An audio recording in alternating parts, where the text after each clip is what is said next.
Greetings and welcome to you, bravest citizens of our new world.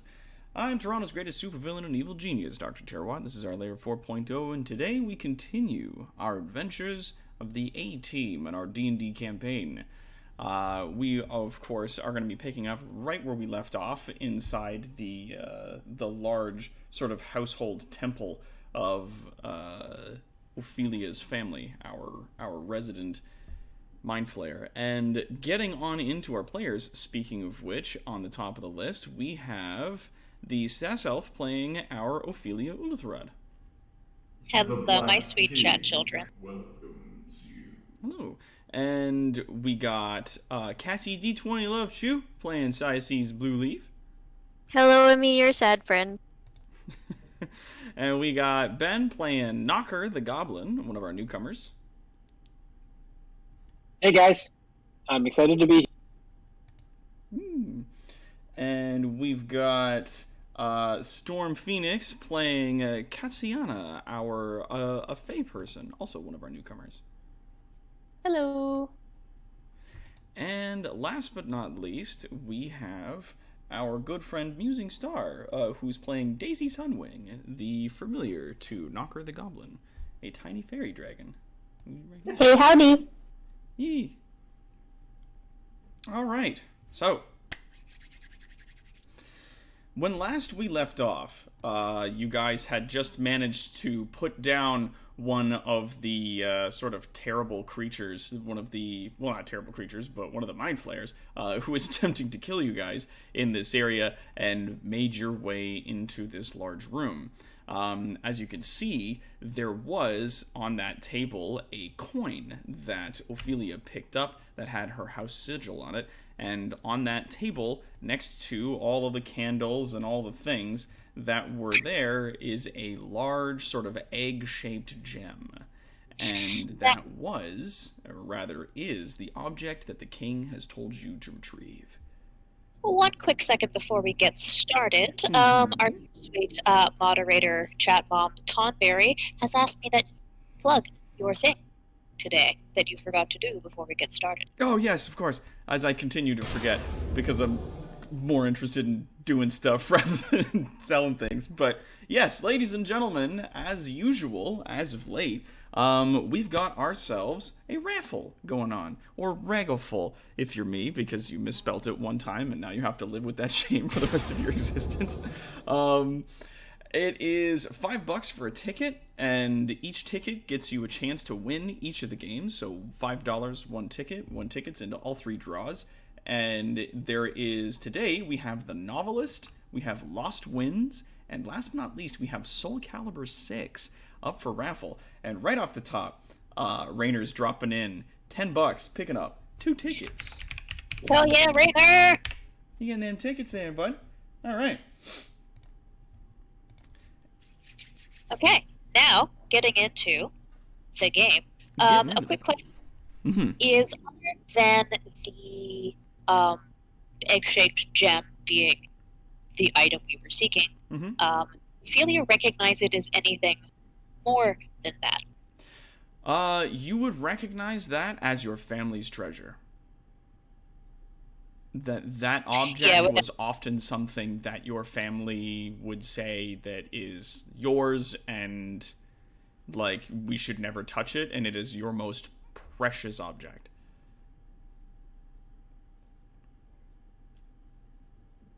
Okay, I'm gonna think on that for a quick second.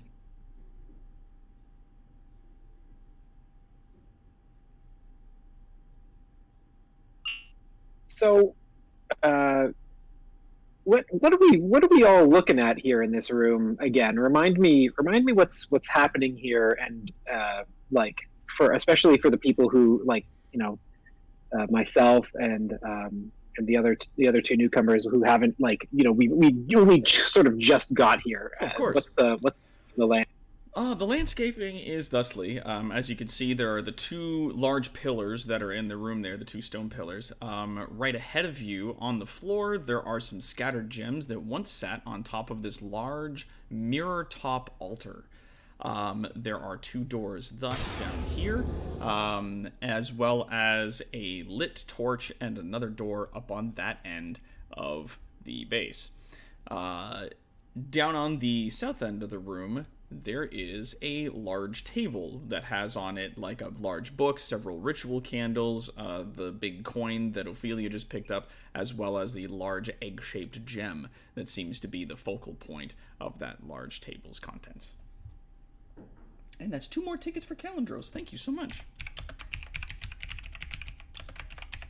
I'm going to put you down on that Regalful. Thank you.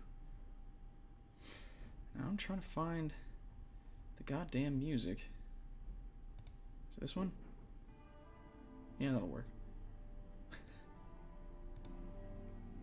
So I think at this point, Knocker would kind of look around and just go like, "All right, so what are we doing here? Shouldn't we be getting the hell out of here?" So when do we burn this place to the ground? I mean, just give it. So Ophelia standing over at the altar, literally ignoring the small dragon creature. She's got a lot going on. Kind of looks over at the gem and kind of reaches towards it and it goes to kind of pick it up. You definitely feel a resonance coming off of the gem as you reach out to it. It is a very strange sensation as you pick it up. There seems to, like, you remember that resonant frequency, that intense energy that you feel that came off the king. There is the same similar energy coming out of this gem, but it's of a different frequency. And you also feel, as you're picking it up, there's a strange emptiness to it. It's hard to describe. Holding it in one hand, she'll reach into her satchel pocket with the other and pull out the king's eye. So to the rest of you, and to people who aren't familiar, Ophelia pulls out a perfectly round crystal orb with kind of an icy blue glow emanating from the center of it that fits very well in her palms. And if you can all see my character art, I don't know if it's showing on your screen, Doc, or not. It's the blue ball that is in her little hand. Yeah. As you take out the orb, do you attempt to contact the king? At the moment, no. She'll just kind of hold one of them in each hand and kind of like try to feel the difference between them. Roll me Arcana. Okay. Sick.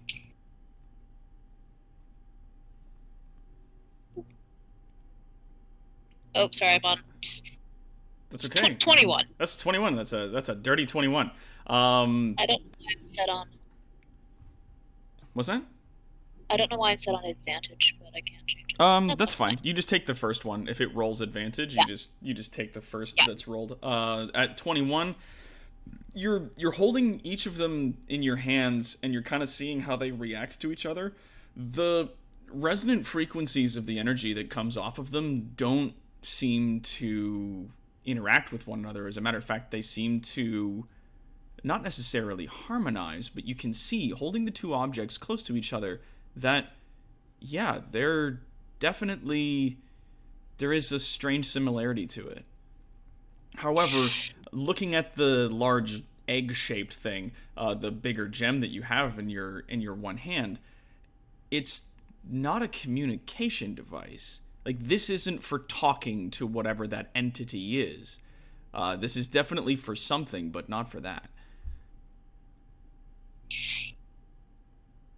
Okay. It was also kind of how it,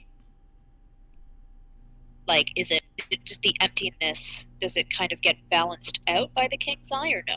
No, it doesn't seem to react to it. It does appear to be Not to react, but in turn. No, it doesn't seem. No. Okay.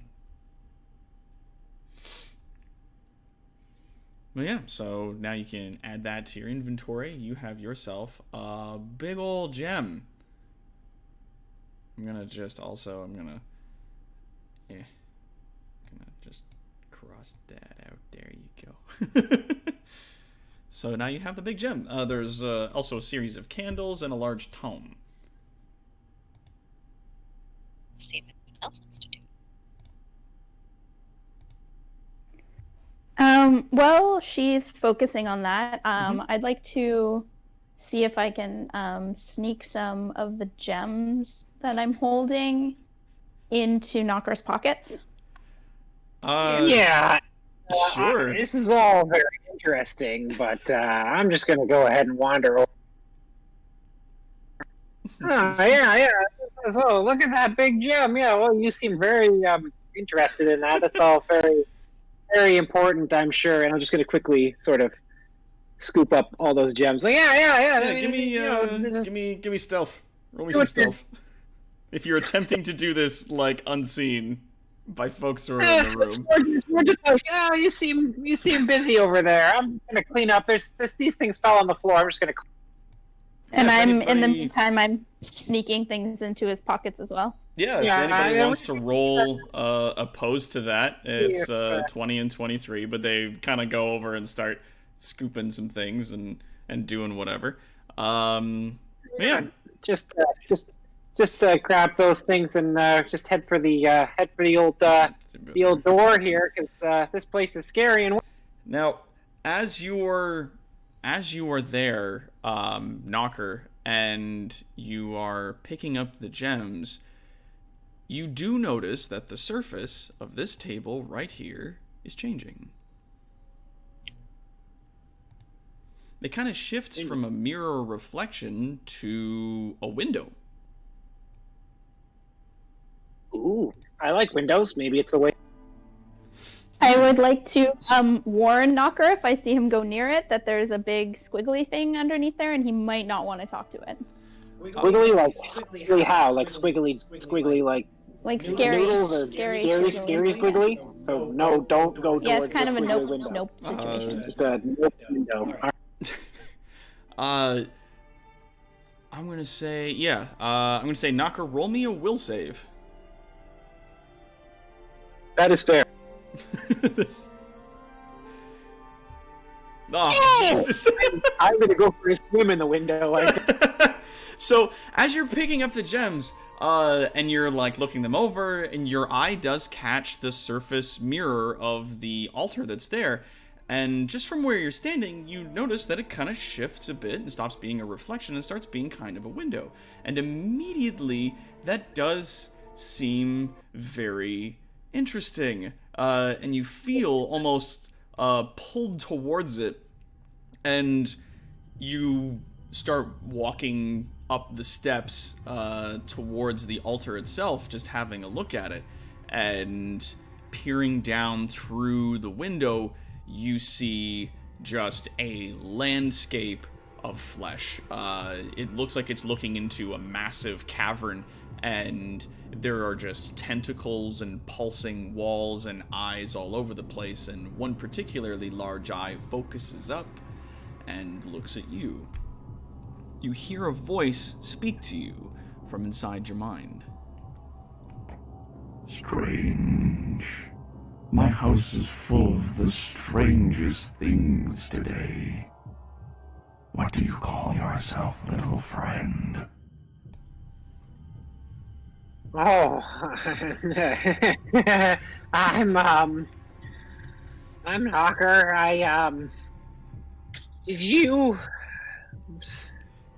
Were you the one who's hurting my forest, Mr. Eyeball? Hurting. Such a strange way to see it. I like to think I'm helping people see more, understand better, feel more. Well, it doesn't look like helping from where I was standing. Do you live in this mirror? I live many places. Sometimes I'm here. I live inside the doubt that fills certain creatures. I live in the shadows, in the closet, in the laughter of children, in the cruelty of the elderly. A fiend of 1,000 faces. But you and I, little one, we could be friends. I could help you. I could make you more. I could make you beautiful. Oh, I mean, you don't know much about me, man. I'm pretty beautiful as it is. I gotta be honest with you. You're barking up the wrong tree there. But, so just for my own context here, Doc. Yeah. How fucked am I because of this 3 wisdom save? Like, where are my limits? If you want to try and pull away from it, I would say either another wisdom save or what's the word I'm looking for? What do you do against intimidation? Is it just contested wisdom or a contested charisma? Typically it would be also a wisdom save, perhaps, or just an insight check, perhaps. So if you did want to try to pull yourself away from the mirror, then you could try another wisdom save to see if you it would be better that. for me. Yeah. Only marginally. Okay. Oh boy, here we go. 15. Okay. Yeah, so you sort of gripping the edge of the altar really just yank yourself a little bit, and you feel that pull that you're feeling weaken enough that if you would like, you can step away from the table. Okay, so just quick lay of the land here. Again, this is a mirror on top of an altar, or is it part of the... Yeah, it's a large stone altar, the surface of which, like the top surface of which, is a mirror that is being held down by the 4 corners. Did I feel like there was a plane of glass between me and the nonsense? You didn't get the sense that it was actually a window that went into a different cavern. It's likely that this was some kind of portal. Right. Can I cast a minor illusion on it to make it look like a mirror again? You can try, yeah, if you wanna give it a shot. Yeah.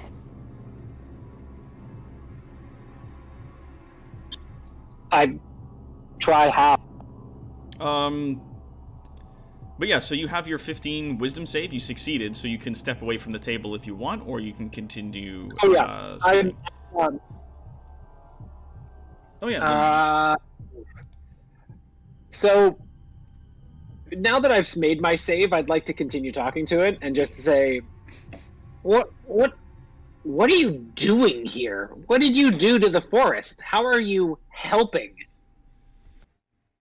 I am many places. I like to think I make things better, purer in a sense, make them make sense. Not all understand, but all could be made to understand. Made to understand, eh? Okay. Alright. Well, anyway, it's been nice talking to you. I'm going to reach into my pocket. I'm going to pull out a stone. Uh-huh. I'm going to cast magic stone on it. I'm going to hurl it at the surface of this thing as hard as I can. Do you do a strength check for that, or you just whip it and the spell? The spell makes the rock into something that I can throw, so it would be ostensibly just like an attack roll with, this. Yeah, okay, so you pull a stone from your pocket, and just like you always are used to, you cast the spell and you slam it down on the surface of the altar. It bounces off. It doesn't even scuff the top of that altar. Okay. Time to go, guys. So as she hears the tiny goblin behind her muttering quietly to himself, as far as she can tell, Yeah.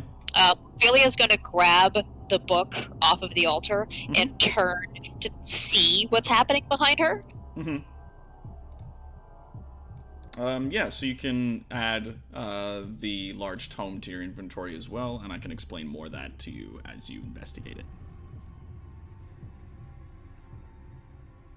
Well, turn and sees the goblin ostensibly talking to the table, and very quickly puts to and just rushes over and is just like, "What are you doing? You cannot talk to him. Don't let him get in your head."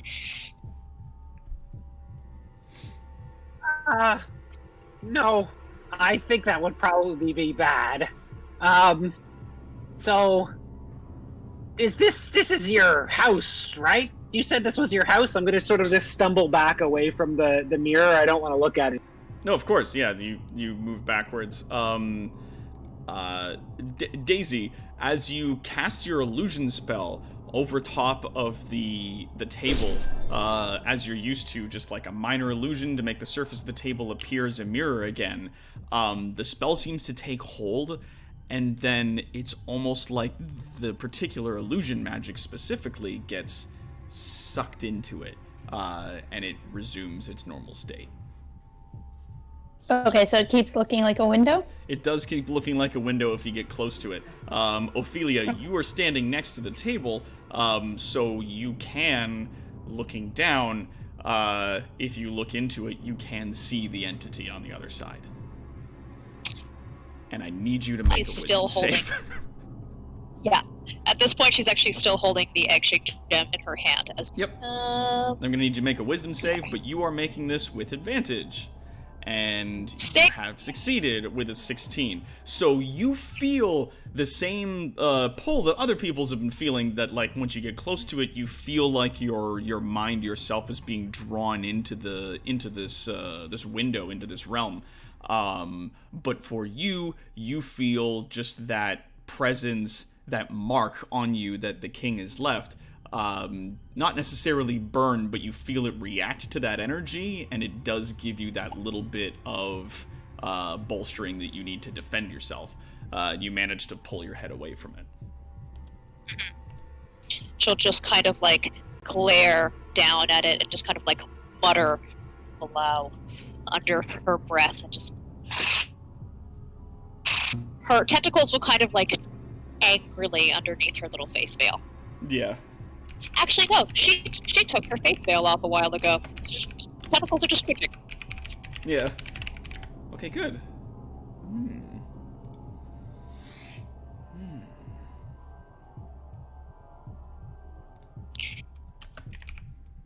Alright, so, what do you guys get up to now?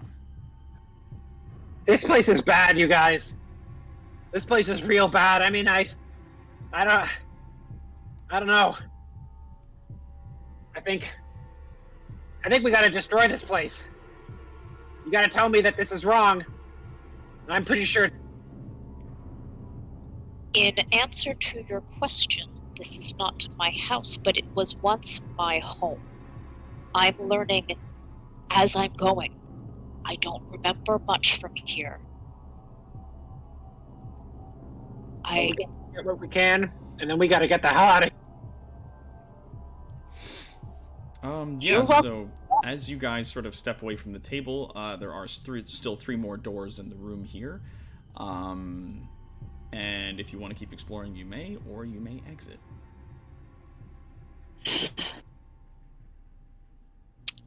I mean, deep down, I am very curious.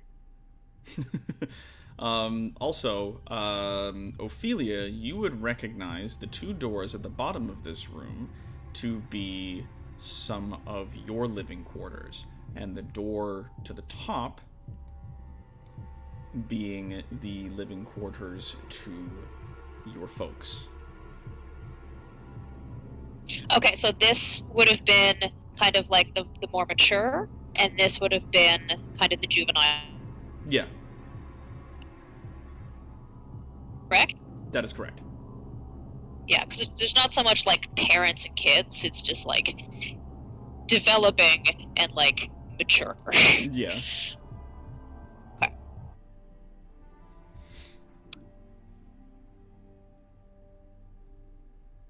I'm gonna go pick up my little boy.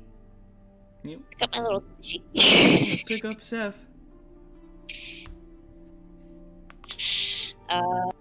I'm just curious as to what our dear Banshee and she have been up to this whole time. Cyace's has basically just been kind of observing. She's a little bit wary, like there's a tension in the room, and there was all of a sudden this big spooky dude in a mirror window situation happening, so she wasn't exactly, she just kind of like watching from a distance and just kind of like observing and just kind of feeling out the room, I guess. Like this is all kind of very strange to her and she's not sure what's going on. So she's just kind of observing carefully. Just following the lead, more or less. Yeah. Yeah.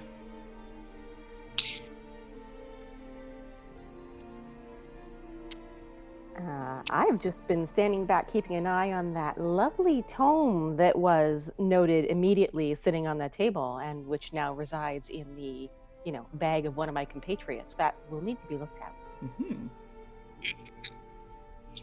It's going to turn up, Andrea. Okay, so just kind of looking around the room. Ophelia is kind of just wanders down over to this door over here. Okay.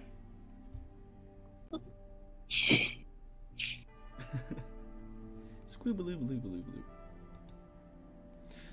Yeah, so you come on down to that door. Trying the door, it does appear that it is locked. Which is strange, because you don't remember there being a lock on it when you were a kid. Not.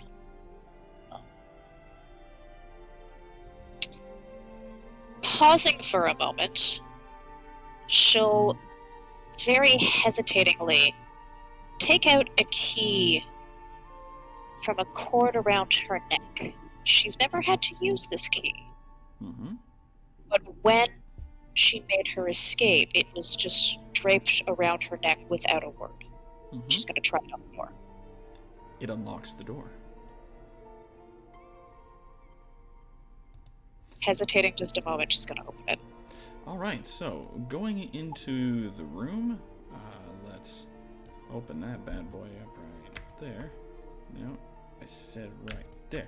There we go. So opening up the room, it reveals the sleeping space that you are used to. Instead of beds, there are two small pools there. Can't do everything, but there it is. But there are two small pools that you sleep in. In the corner, you do see your usual effects, like your dressers and some of your packed things that were there. And someone seems to have piled in the corner a pile of money, mixture of gold and platinum pieces. Holy shit! We're gonna pick a bunch of that up. Yeah, scooping that up into your arms, you find yourself in the possession of about 200 gold pieces and 10 platinum. Jeez, cool. Adding that. Sorry. Mercenary's got it. Ophelia's rich, guys. You have money.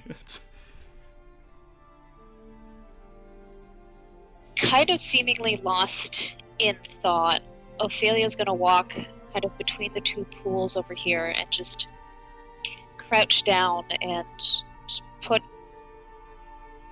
run her fingers just through the water a little bit, as if remembering a better time. You do recall your childhood here. As you run your fingers through the small pool of water, it feels comfortably nostalgic. That also reminds me, Knocker, when you were picking up the gems, I want you to put into your inventory an assortment of gems that is collectively going to be, like, I'll give you more details on exactly what gems are worth what, but you have an assortment of gems. You can take them to be appraised, and people can figure out what's going on with those later. Rad, thank you. Yeah, of course. While a couple moments after Ophelia goes into the room, Knocker will sort of follow behind and look into the room and kind of like look around and like, hey, what are you doing? This isn't the way out. Where are we going? Looking into the room, you see an assortment of furniture in the corners here, like dressers and tables and things. Non-disheveled personal effects lay upon them, things like clothes, different perfumes and whatnot. And then in the corner, instead of these beds, you see two pools of water recessed into the ground with little lips around the edges of them. You gather that this might be where these people sleep. Waterbeds. I can dig it. Just kind of looking over to Knocker, where she's still crouched over next to the water. She just kind of mutters, a little less angrily now. As I said, you're welcome to leave. I'm still getting reacquainted. Hey, you helped me, I'll help you. But all I'm saying is, I don't know, we gotta be careful in here. And, you think there's any more of those monsters?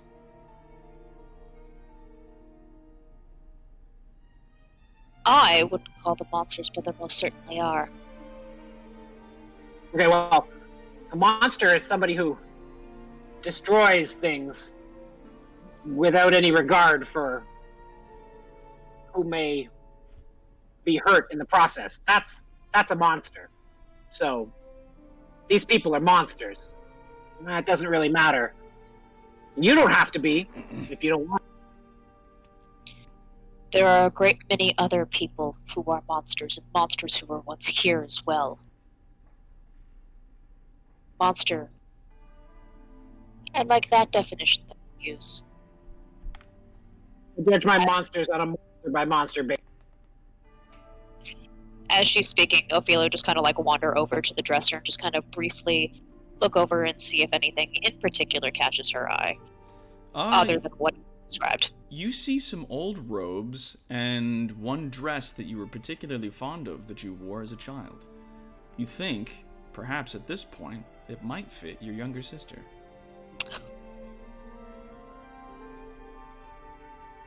She'll take it and put it in her bag. Yeah. It's, like, not bulky as dresses and robes typically go, so you're able to fold it into your pack relatively easily. But yeah, add it into your inventory.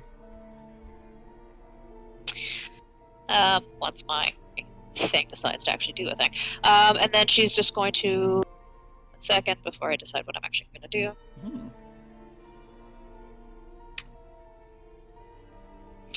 Okay. Just kind of like floating past well, not floating, but like shuffling past Knocker. Look ahead to the room ahead, but then decide the adults did something. And I need to know what. They kept a lot of secrets from us. And she'll head up to the door to the north. Yeah, you head up to that door, and it is locked. Using that same key, she'll unlock it. She'll attempt to unlock it. Surprisingly enough, as you slip the key into the lock and turn it, the door does in fact open, revealing a hallway. And let me just get on the map here, move the door to an open position. There you are. So yeah, as you go in, you see the hallway that you remember. As going down some stairs around a corner to your folks' room. Before going down the hallway, she'll kind of turn and address the rest of the group in the room. I need some answers. You are welcome to follow me if you want, or you're welcome to wait for me here or at the entrance. But I need to know some things.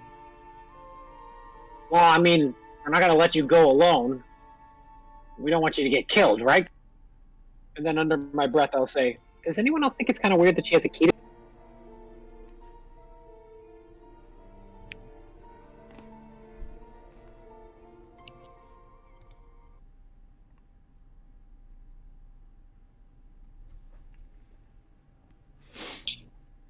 Okay, and sorry, just 1 second.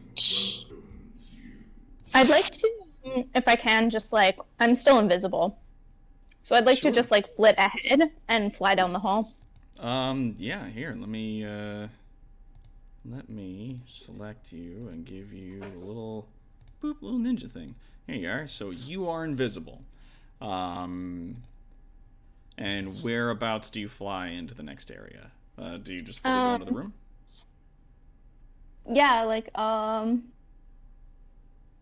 yeah. There's a room around the corner, I expect. There's a room in there. And Ophelia, do you go in as well? Yeah. All right. So entering into that space as you enter the room, it does reveal as your father's room, and sitting on the edge of the bed, silently, is your father.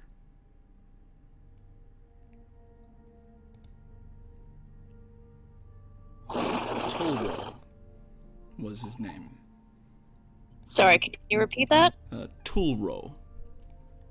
Got it. So as you enter in, he's sitting on the bed, and slowly as you walk into the room, he turns to see you, and a look of tremendous relief just washes over him. He seems to be sort of struggling a little bit in his seat, but he sits on the edge of his bed with his hands folded in his lap, just watching you come in. Ah, my sweet Ophelia, you are safe.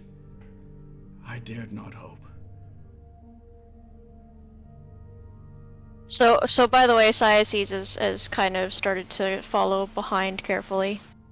She's roughly about there. Okay. As Ophelia turns the corner and sees him sitting there, she freezes.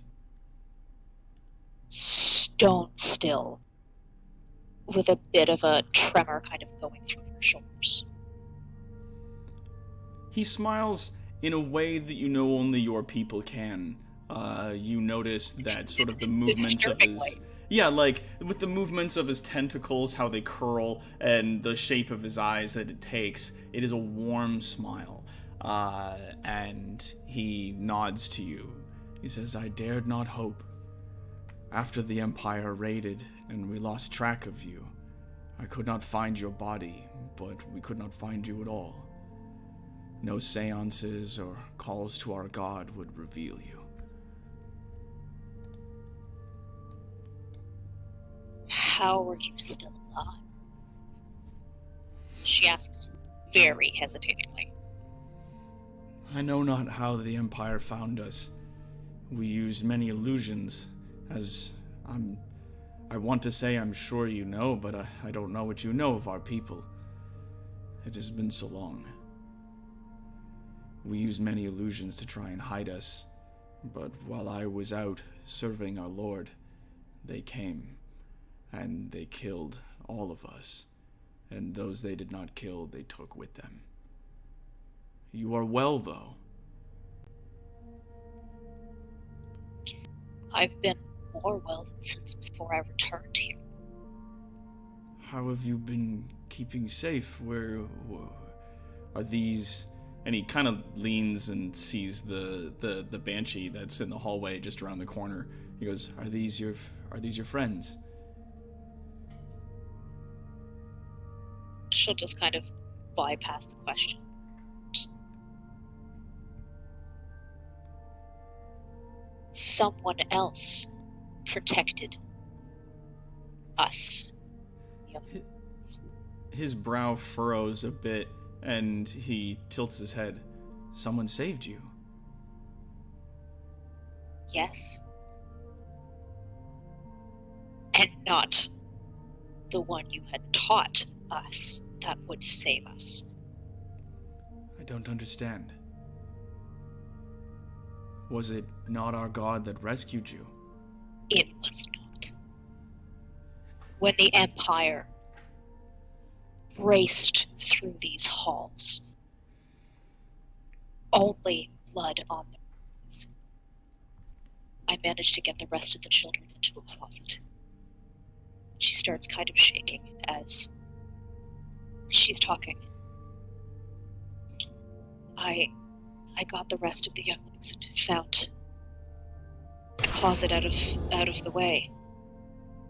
Closed the door and held it. And called every way I knew possible, asking for help. And heard nothing. And as the Empire was beating down the door and it started cracking, I cried out again. Eventually a voice did answer. It was cold but reassuring. And it said, "Go through the door." It was actually a voice that actually did answer. And when we opened it, when I opened the door, not knowing if I was going to meet a blade, instead we came out to this dark tower, somewhere I'd never seen before, and were welcomed, kept safe after all these years. But your gods stayed silent and let all of the rest of the hive be massacred. At the hands of the Empire. Where were you and where was he? Slowly, as he's listening to you, he nods. And then he speaks. For a long time, I have known our God to be treacherous. I have known it to abandon at random. But my service to our God is bound. He shakes his head. I could not do better. Though it does joy me to know that you have found safety in another. Who was it who saved you?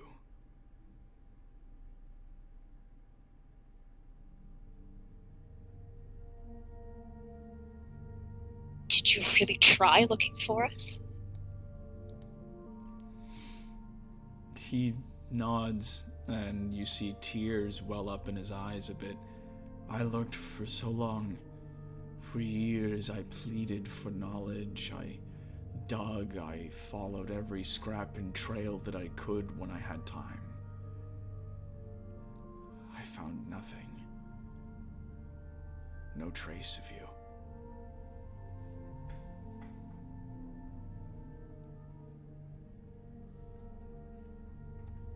Black King protects those who ask for help. At that mention, his eyes widen, and he has a look of almost disbelief. Death saved you. Yes. Death gave me new life, as opposed to what he has done for us for centuries. Taken, stripping us for whatever he needs of us. He nods. If there was anyone who could give you another chance at freedom, it could be death. I sincerely hope that it works. As he speaks, you can see some of his tentacles on his face twitch. I do not have much time. My God is calling to me, and I'm trying to shield my mind from him, but my bond to him makes it difficult. I know not how much more time I have. Ophelia will take a step forward. She's visibly calmed over the last few minutes. And just... Is he sitting still? He is. She'll kneel in front of him and take the king's eye back out of the pouch and kind of hold it in her hands and rest them on his knee. You feel as you take the eye out, it is still functioning.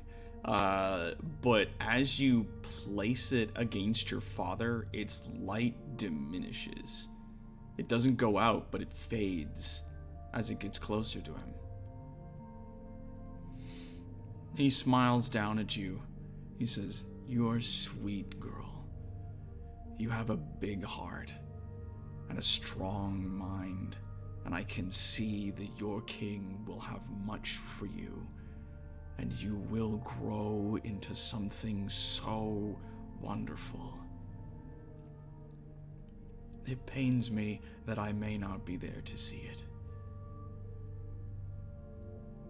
I can be free of my God's influence, but I fear I do not have the courage.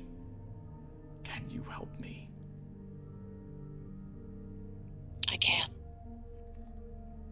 Reaching into his pocket, he pulls out a small, curved dagger, and he places it in your hand. "Please, I have not the strength to do it myself." Aziz kind of steps further into the room just to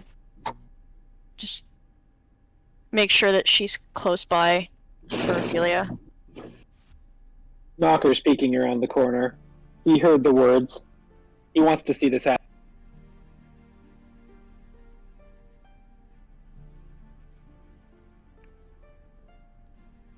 Ophelia will take the knife, her hands shaking as tears kind of well in her eyes.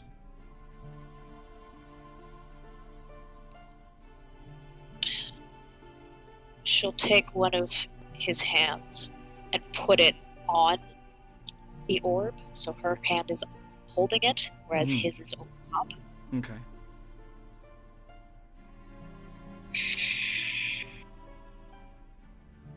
I ask you to forgive me for this, as I forgive you. I don't know.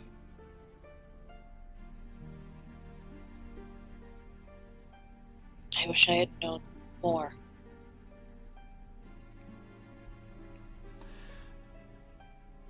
Allow me, if I may, with my last act, to share this with you.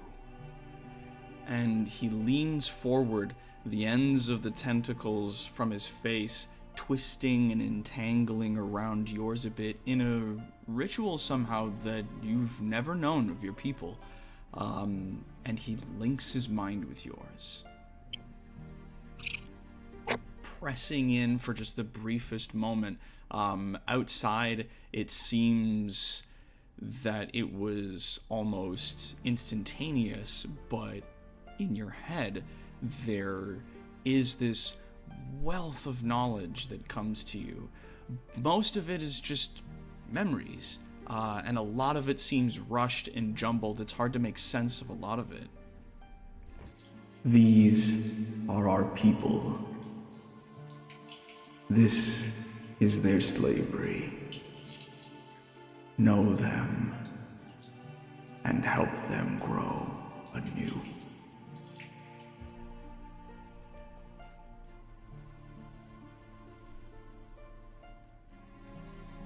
And slowly he pulls his tentacles away. And before he has pulled completely away,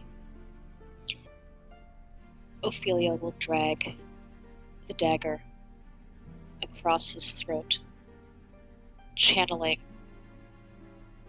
the necrotic energy of the king through the blade as well. The blade makes a cut that is clean and succinct right across his throat, and as blood flows down through his armor and his robes, he smiles at you, and you hear him one last time speak to you through your mind. Thank you. I lack the strength.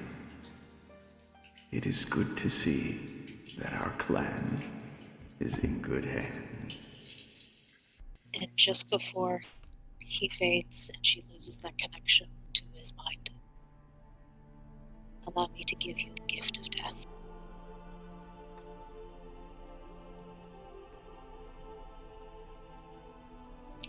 And as his purplish, blackish blue blood runs down her hands, she just lets it fall, shaking into his lap.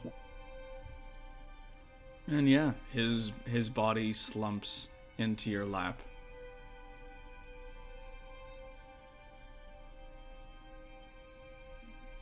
Knocker will walk into. I respect that. Well done.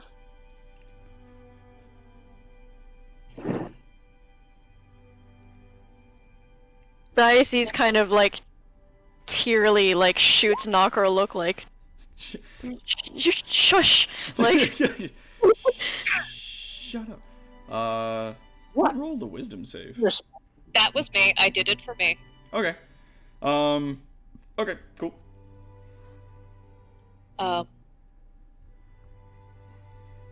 Ophelia just kind of kneels there, still shaking, seemingly almost unresponsive. Well, that was intense. So, what now? Diocese just like ignoring everything he just said. So, you guys want to go get some shawarma? Jeez. She slowly walks towards Ophelia. And kind of kneels down beside her. And outstretches a hand.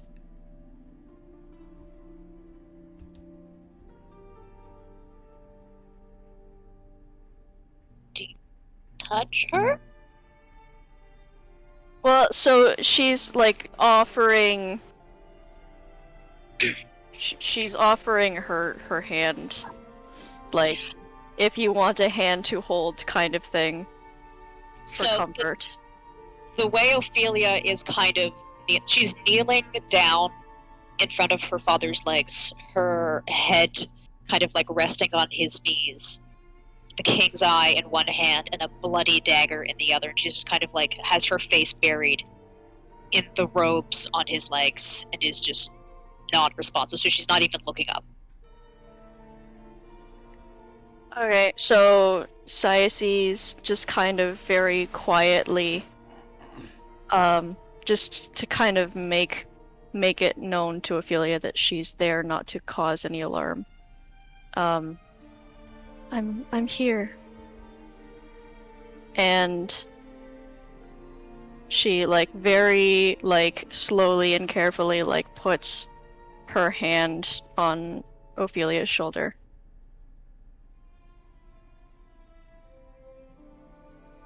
As the banshee touches her, kind of without meaning to,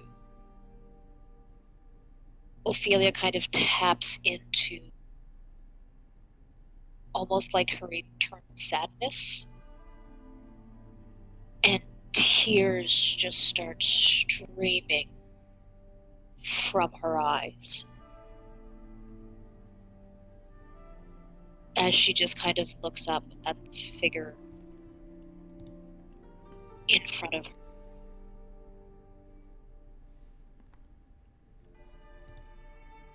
That seems very I'm just gonna give you guys a second, and Knocker will sort of sidle out of the.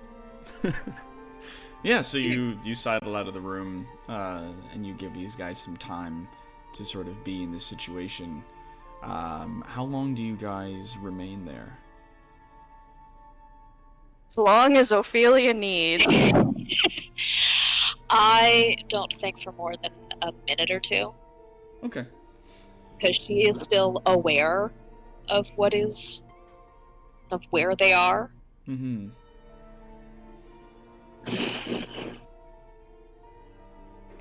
I'd like to take a poke around the room. Yeah.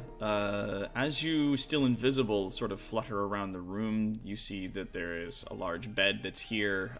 There's on either side of it a pair of dressers, and a large locked trunk that is at the foot of the bed.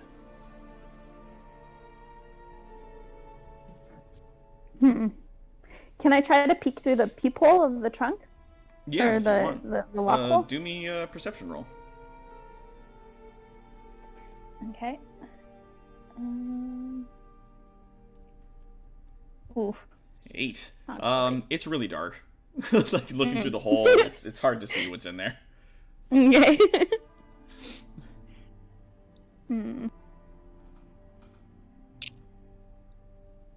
West, I'll whisper to Daisy in her mind.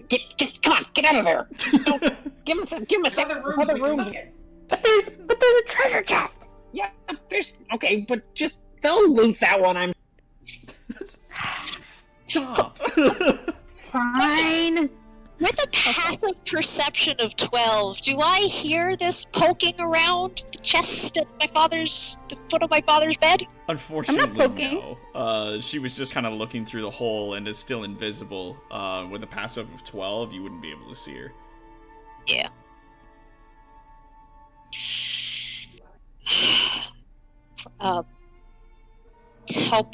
Taking Sias's hand for help up. Ophelia's legs still feel very unsteady, and as she kind of goes to move, she just trips and falls a little bit, and then kind of uses the chest to catch herself, as then she finally realizes that it's there. Mm-hmm. Yeah, it's the very large wooden iron-bound trunk at the foot of your father's bed, where he kept a lot of his personal effects. And she would kind of remember that he wouldn't really let anyone else look in it. And taking a moment, she just kind of kneels down again, and inserts the key around her neck into the trunk. Inserting the key into the trunk, it does open the lock. And inside, you find a series of ceremonial robes, a few tomes, they appear to be religious in nature, and a large ceremonial dagger. Sorry, you cut out for just a second there. Oh, sorry, yeah, it's a large ceremonial dagger was the last item. Is it similar to the one I'm currently holding? It is similar in its design. The one that is in the trunk is considerably larger and much more ornate. If you do an Arcana check for me.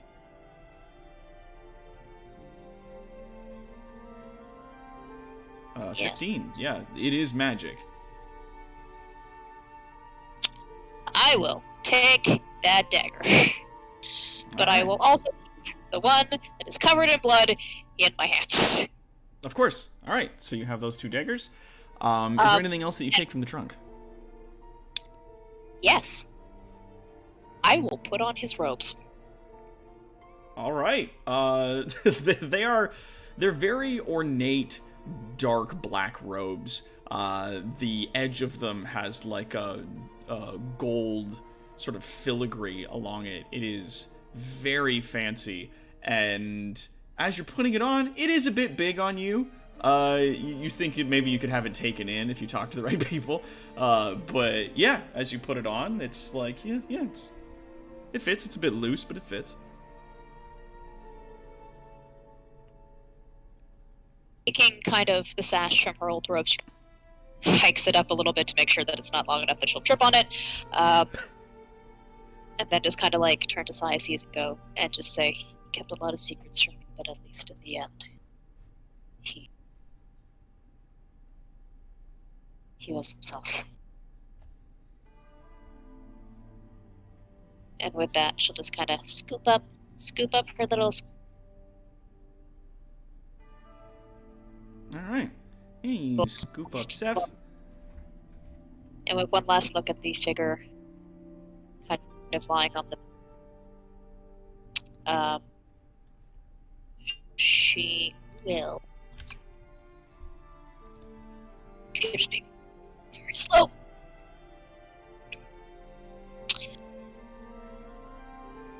Just kind of point her finger at it and cast Ray of Frost on the body. Okay. As just kind of a last way to not quite preserve it, but make sure that if the rest of Umbalau's minions come through, they can't do anything to desecrate his body. Yeah, so you outstretch your hand and let loose this beam of frost, and it freezes over most of the body. As he's not moving to defend himself or not acting in any way, it freezes over his body that is still sitting on the bed.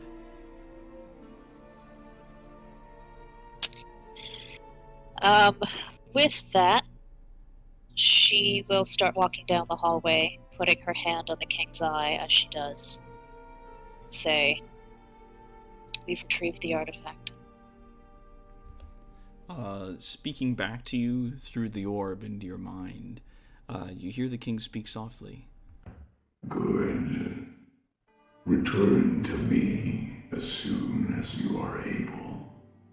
Bring your friends, if it so interests them. And just kind of nodding in return. She doesn't answer back, but there's a sense of like deep sadness through the connection. Of course. Yeah, you feel a comfort coming backwards as you feel the king may have been witness to what was going on. Okay. Head back to room. Okay. And what do you do back in the room? What are you guys getting up to? Diocese Right, so- follows behind. Oh, sorry. Bleh. Here we go.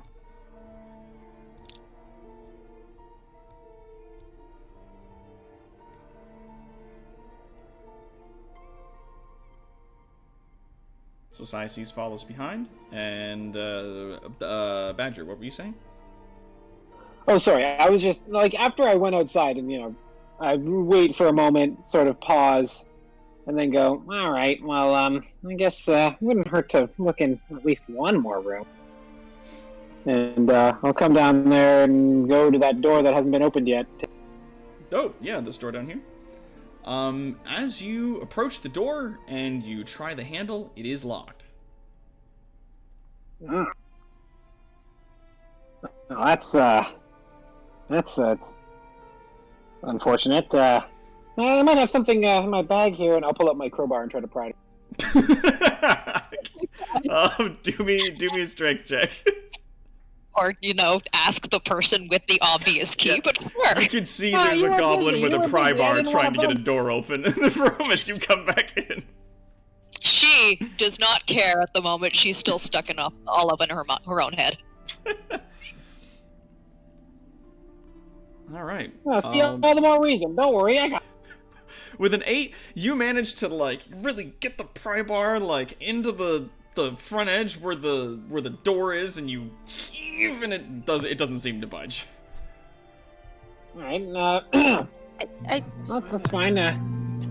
Maybe somebody else can help me. You with the ears.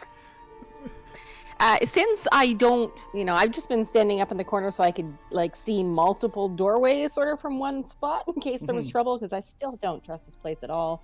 But obviously Ophelia and crew were fine down that room, and when Knocker went to the door to do the thing, I mean, maybe I can be more helpful there. I'm sure. Yeah. So give me some of that. Give me some of that elbow. And then, if you guys want to try it again, you can do another athletics roll with advantage. Ooh, I'm also going to cast guidance on him. Ah, excellent. Oh. The gods are with me. Here we go.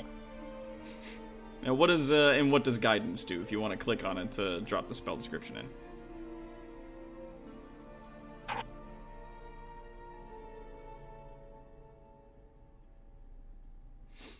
Guidance. You touch one willing creature once before the spell ends, and the target can roll a d4 to add that number rolled to an ability check of its choice. So in this particular case, you got a 15 plus 3, so with an 18, you do manage to pry the door open. Excuse me. As you get your hands on it, it manages to get free with the two of you working together, and with the use of the magic, it opens up. This is probably the way out, right? And it's another room. Damn it! Fuck! As you see in here, much like before, there are two pools in this room, recessed into the ground with small stone lips around the edge, and a series of furniture across the other wall. Things like just small desks, dressers, an occasional box with personal effects. All right. Well, this is not the way out, but I'm going to take note of all of the flammable things and just rejoin the people who've come out of their mourning. Taking note of the flammable things in the room, you do notice that those boxes, made of wood, are filled with mostly clothes. So you've definitely got yourself an idea as to what's up. Yes. And then, moving over to join the rest of the folks that are at this side of the room, I'm just going to bring you on up here so that you're with the group.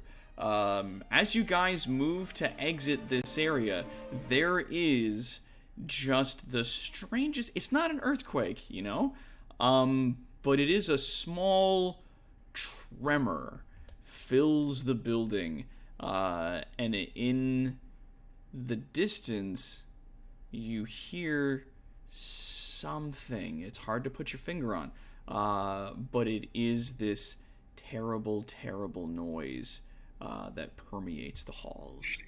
This shrieking sound. I'm sorry, you said shrieking sound? Shrieking sound, that is correct. Great. Okay, guys. This has been fun, but can we get out of here now? I swear it wasn't me, guys. Can I roll some kind of check to help me determine? Okay. Do me. I'm gonna say perception in this particular case. If you want to do that, you can. You can do other things as well if you'd prefer. I'm gonna roll an Arcana check, 'cause that's my bread and butter. Yeah, try it. Ugh. It's an 8. Oh. You have never heard this creature before. This is some awful thing, and it's hard to tell what it could be. She is still very distraught. Yeah. Okay. I'm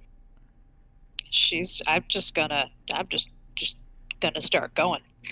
Yep. So as you start heading out, and you're making your way along, you don't like it goes well enough, but as you get to I'm gonna say let's go back to the beginning area. Let's, for the folks at home, let's bring you guys along. You guys get to about here. This area on the map. That's where I figured we were going to stop. Thank you. Fuck. Oh, great. I sure love bottlenecks. Good. So, Great and good. Great and good. to those people who don't remember, so we make our way through the dining hall, stepping over the crushed, gooey body of Bonhomme over here that I ate his brain. Mhm. Come down here and end up right down the hallway where the tombs of Ophelia's ancestors are. It's a whole bunch of dead bodies. Just a It's lot. dead. Just a lot Yeah. of bodies. And you see, as you're In there. tombs. Yep. In tombs. In the tombs, that is correct. They are in a series of like large stone sarcophagi. As you are moving into that area and moving past it, I want you to do for me a what's the word I'm looking for? With wisdom, insight, investigation, Perception. history, Sorry. perception. Okay. Yeah. Just me or everyone? Ooh, 18's good. 18's nice. All right. Is anybody else? Is that just an Okay. Ophelia roll? No, everybody else can do that roll. Everyone else can do it. So Knocker would have hung behind briefly before carrying on with it. Mm-hmm. He got a shiny new spell when he leveled up. When did we level up? Did I forget to level up? Yeah. Yeah, We yeah, did it was mention at at the the end end of of last the thing session we we got the- leveled up one. Cool. I forgot to level up. So did I. Okay. Hold on a sec. That's all right. Well, I got a shiny new spell. Do.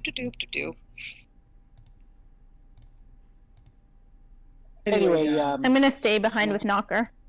Okay. my shiny new spell is create bonfire, and I'm going to begin creating some bonfires in the rooms that had the things that were flammable.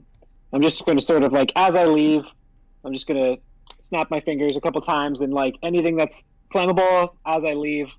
You're on fire now. You're on fire now. You're on fire now. Everything is just going to be on fire as I walk away, but I'm cool, so I don't look back. Okay. So yeah, you just start immediately as you guys are leaving, like behind you, like trying to light as many fires as you can on the way out. And some of the fire does start to catch onto the dressers and things like that are in this area. Moving into I don't know how far behind you are, but I'm going to say you're about there for this moment. As these guys are passing through this area, they see the lids on all of these sarcophagi are starting to vibrate a little bit. And yeah, so the tops of those lids, they are slowly rumbling a little bit. And from the other side of that area, you see there is a door there, or at the very least, briefly, there was, because that door begins to shatter. There is something on the other side of it that is banging and smashing against it, and you hear from the other side of this door.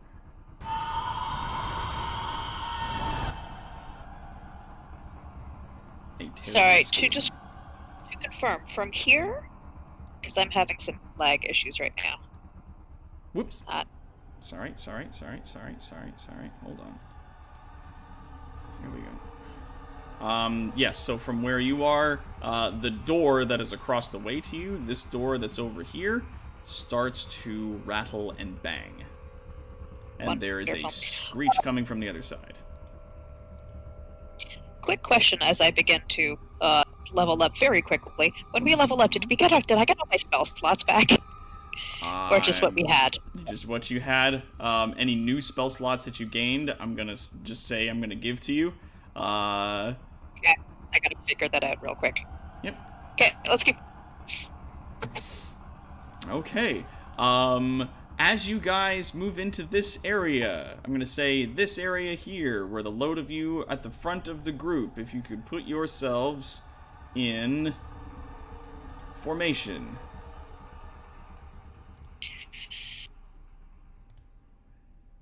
So, sorry, where did we get to before we started seeing the sarcophagi? They were here, where they are. You were Right. lighting fires back in this area. That is true. I was. I'll catch up. That's okay. All right. So, as you guys are there and making your getaway, sorry, I'm just looking for a picture so that I can articulate and show you guys better what you're looking at if and when you end up looking at it. Cassie, if you want to take point on the RP for just a moment while I continue to try and figure out what the hell I'm doing. Yeah. Uh-huh. You got it, friend. You got it. Sices is panicked. Sices is very visibly afraid. Yup. Yeah, so just very quickly, I'm going to prep that for you guys. There you go. So, do you guys continue moving forward, though? Like, do you guys continue making for the exit? Yeah, I mean, if Knocker, yes. after starting some fires, if Knocker's hearing this sound, it would be time. Oh, yeah. As you, I'm going to say, make it to about here, and you are close behind them, I'm going to say. Sure, yeah, move Tatiana. me to where you think is reasonable. Yeah, now, because you were lighting some stuff, I'm going to say you were about there, and, yeah, No, as you guys Daisy would be. get past the door, the smashing and scraping and bashing against it seems to reach a pitch, and the door breaks down. Coming out from behind of said door is a creature. It appears to be humanoid in nature. The top half of it, or at least its head, is a huge mass of tentacles. Looking some like... I'm going to put this over here. Something like that. Is a better look at the creature. Great. Now, Knocker, Awesome. you and Katsiana and Daisy, you recognize this as the creature who was traveling with the Illithid in the woods. This was the creature that captured you. Perfect. That's the one that got us. I'm gonna start him on fire. Can I roll a history check to figure out what the hell that is? You know what? Yes, roll me history. Okay. 23. 23. A 23 on that with a history. This is a perversion of your father's faith. This is something wrong. They should not have made this thing. But it seems as though this is the corruption of Umlaut made manifest in some mortal being. It is a humanoid person, perhaps a human, that has been just juiced the fuck up with a ton of that god's corruption. Alright, ignore that. I'm trying to add a spell. That's okay. Yeah, so you guys see this thing. As it bashes through the door, it lets out another terrifying screech as it appears to be just in agony as it exists. And makes a go for you guys. Do you stay to... Actually, well, either way, no matter what. I'm going to say let's roll some initiative. Remember to click on your icon on the map before you roll initiative, and then that will give us an idea as to what we're looking at, and then you guys can choose what you do. That's a 10. Katya's also got 10. Where is the thing? Here it is. Here it is. Knocker's at 13 and 3. Oh, God. And a 17 for Daisy. Daisy. Alright. Cool. Daisy distract.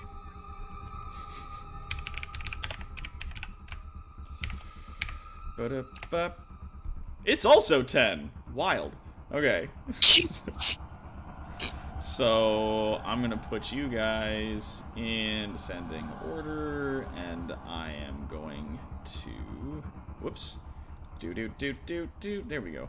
We're gonna add another one in.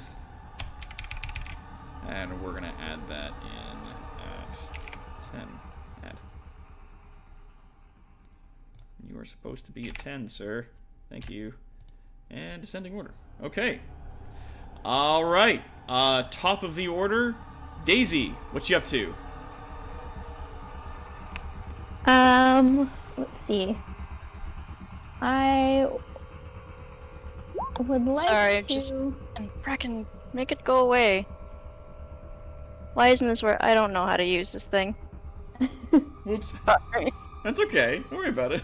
Do what you gotta do.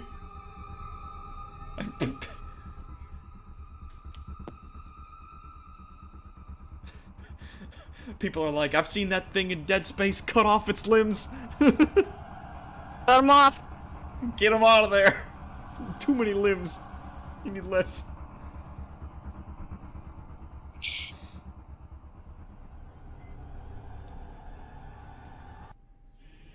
We found the note piece. Definitely the Note Beast. That is very fair as a note beast. Very fair. Where is?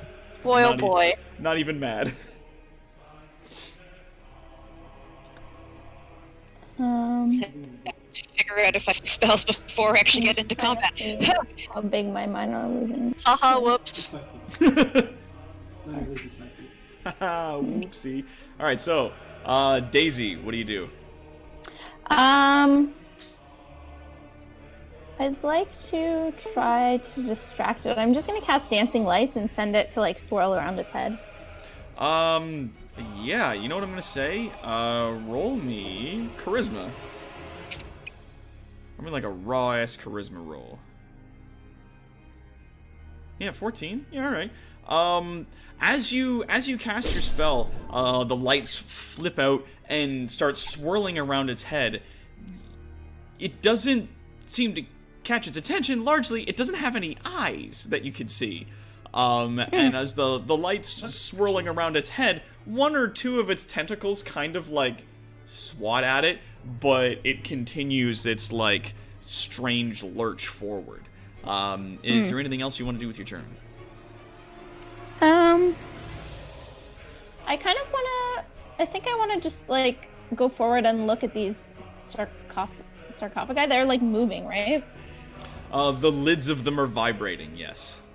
Is it because of this thing screeching, or is it because they're actually doing something? Give me a... Do you have Arcana? Do you have skill in Arcana? I do. Yeah, give me, I'm gonna say give me an Arcana check. Oof, not great. Ooh. Well, I mean, you're not exactly sure what the connection is or how it's working, but the presence of this entity seems to be agitating the dead here. Okay. Or at the very least is stirring something within these coffins. Okay, interesting. All right. Anything else with your turn? You've No, moved 15 feet with flying, so you have a bit more movement left if you want. I think I'll just stay here for the moment to see what everyone else is gonna be Okay. up to. And up next, Knocker. You're up, man. Yep, we done stuck around too long. I'm going to shriek a little, then realize that I'm shrieking and try to swallow that shriek, and really also try to stop from soiling myself as I look at the thing and think for a moment. I've trained for this moment, and then I'm going to snap my fingers and start it on fire, and then I'm going to find somewhere to hide. All right. What is the spell you're calling upon?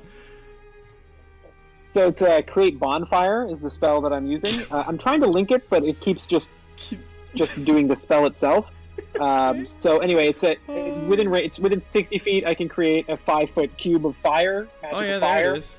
On it. So I'm just going to put it on him, his face. Yeah, you create a bonfire on the him. ground that you can see within range. Yeah. Until it ends, the magic bonfire fills a 5-foot cube. Any creature in the bonfire's space when you cast it succeeds dexterity saving throw or take a d8 fire damage.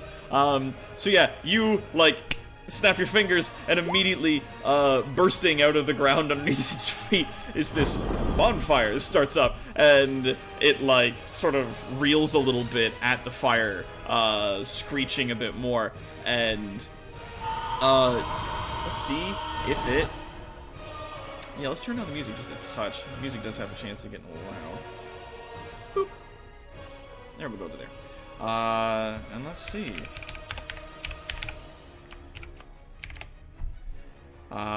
It did succeed at its DC roll, so as you snap this fire into existence, it, like, staggers and steps over top of it.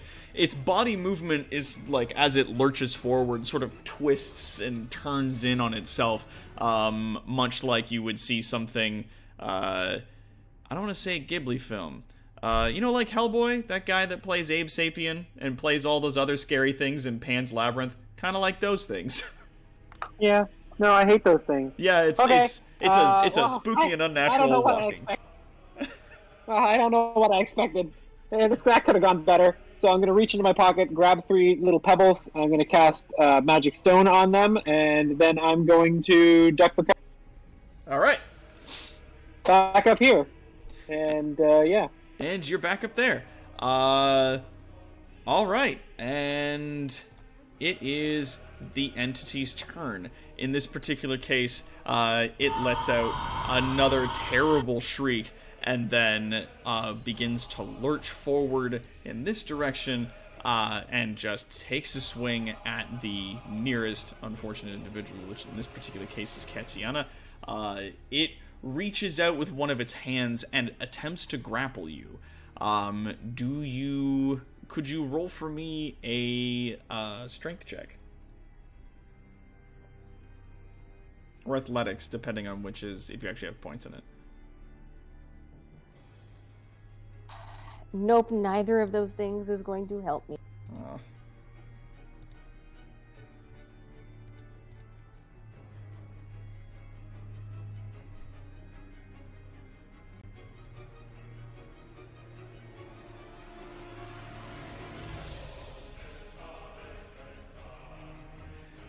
Some bad lag. Oh yeah, message you if you need anything from me is a quick section. Okay.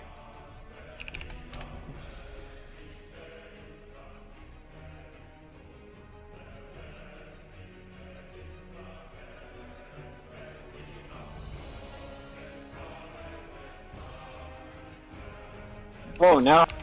10. That's not working great. Oh boy. Oh, that's what that is. Okay. That's unfortunate. So the being lurches out to you in a way that you remember, because this was how you were taken captive the first time. And it reaches out and grips a hold of you with one of its hands and starts to lean forward with its tentacles, trying to grip onto your head and penetrate your mind psychically. If you could roll a wisdom save.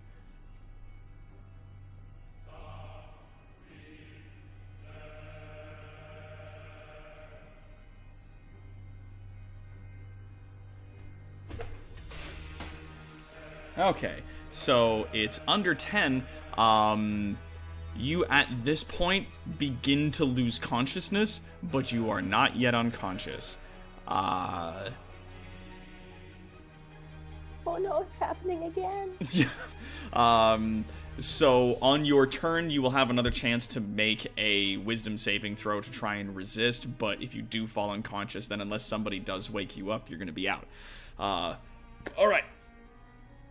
And that is the creature's turn. Ophelia, you are up. Okay. Trying to very give me that. Now, when it is your turn, Ophelia, as this creature blasts through the door, lurches forward, and grabs onto the she that's standing next to you, you hear from the orb speaking to you in your mind, from the king's side, you hear him speak to you. Run. Run? Okay.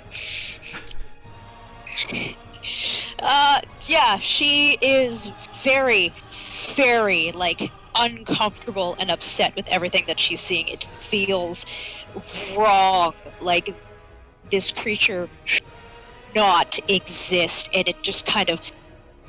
Her entire being is just unsettled and not okay. Mm-hmm. So she will actually just relay the king's instructions at a tool. Whoop, you cut out there. So, and give me 2 quick seconds to just drag a new spell into my thing. I apologize, everyone watching. This is the downside of leveling while we're about to get into combat. Yep. Whoops. That's okay. Now, so you did relay this to the rest of the party, you said. You were breaking up a little bit, but you did yell this out to people? I did yell this out to... Okay, sweet. So yeah, you, on your turn, just yell out, run, to everybody. Yes. So as she does that, she's going to turn and face it in a way to kind of, try to distract it, to possibly let people keep moving along. And she is, while she has been here kind of in touch with her heritage, in touch with everything, and kind of coming to realization of a lot of the stuff in her past, she's kind of gotten a lot stronger and has gained a new spell called Mind Pain that I cannot drop the thing in because I haven't put it in my card yet. That's okay. I can look that up. Mind Pain. 60. Oh, I can read it out to you. I have it here. Okay. 60-foot range. A bolt hits a target creature. Great pain takes over its mind. Targets must make a wisdom saving throw. Oh. Okay. What's the wisdom saving throw that it has to make? Probably against my spell save DC, which is... Give me just a moment here. 15 or over. Okay, so we have to get a 15 or higher. Yeah, so you reach out with this. This is a knowledge, I'm going to say, that was granted to you by your father. And you sort of summon up the knowledge of this ability from your ancestors, and you blast it out towards this strange psionic being, and it fucking boofs it. You slam into this creature with this psionic ability, and it screeches and reels back, letting go of Katsiana as it stumbles away from it. Katsiana, you're now free from its grasp, and don't need to make a wisdom saving throw. All the tentacles and the mass on the top of its head start flipping and whipping around, angrily swishing at the air. But aimlessly, it seems to be stumbling about and pawing around itself. As it does that, it takes 17 points of psychic damage, and it falls prone. Yep. So, yeah, it takes that damage, and it falls over. And I'm gonna say, what's a cool symbol for falling over? I got all these symbols here. There you go, prone. So yeah, it stumbles and falls backwards and falls to the ground against the large brazier that's next to it as it shrieks and grips its head. And that's minus 17 health. My god. All right. And is there anything else you want to do with your turn?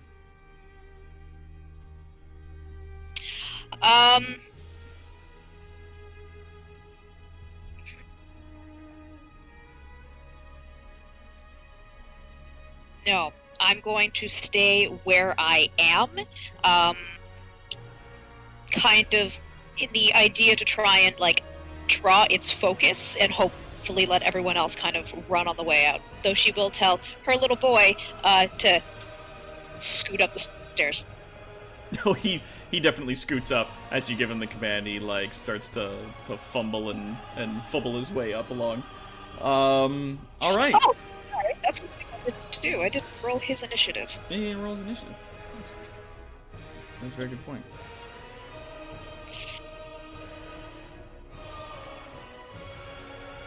Continue. Yeah, we'll just say he goes on your turn. A 10. Look at that. He does go on your turn. There you go. So. What a good, smart boy. What a sweet bean. Yeah, we'll just say that. There you go. So he's had his turn, and I'm gonna say that's it for you. If there's anything else you want to do with your turn.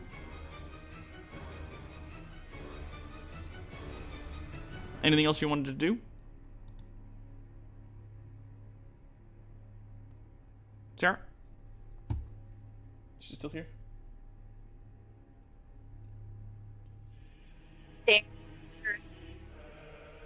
Sarah? Ophelia. You there, buddy?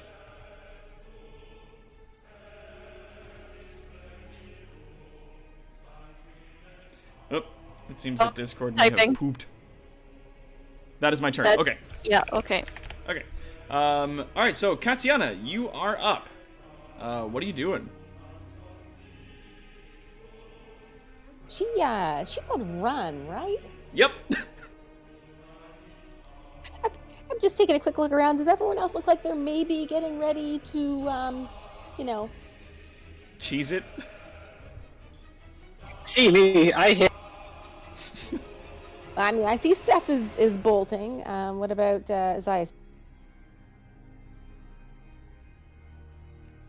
Sices, do you look like you're about to cheese it as well? Oh, yeah. Yeah, definitely. Okay, just trying to get a feel for the room, because I don't want to be the only person running, but if we've been told to run, I think running is probably good. I mean, my personal experience with this creature would suggest that running away is optimal. Dope. Not only that, but because this creature has fallen prone, it does not get attacks of opportunity. So running away from it or running past it at this point holds no penalty.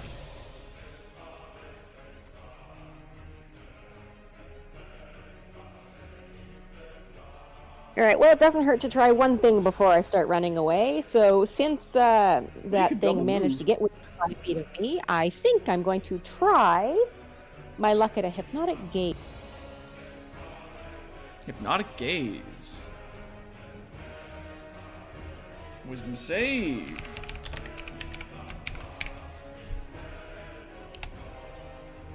Okay. So what does hypnotic gaze typically do? It's a charm. It basically incapacitates the thing. And then, in theory, I could use my actions on subsequent rounds to maintain that. So you, like, reach out with this spell and you lock in. There is something deeply disturbing, though, as you lock into this creature's mind. There are so many other minds attached inside of it. It seems like it is countless minds woven and mashed together, grown and culled and formed into this creature. So you reach out with this charm and you manage to get a hold of this sort of cluster that exists in its head, and you impose your will on it, and for a moment you do have a hold. But this like, you definitely get the feeling that this is not something you can maintain. That you will lose control of this creature very quickly.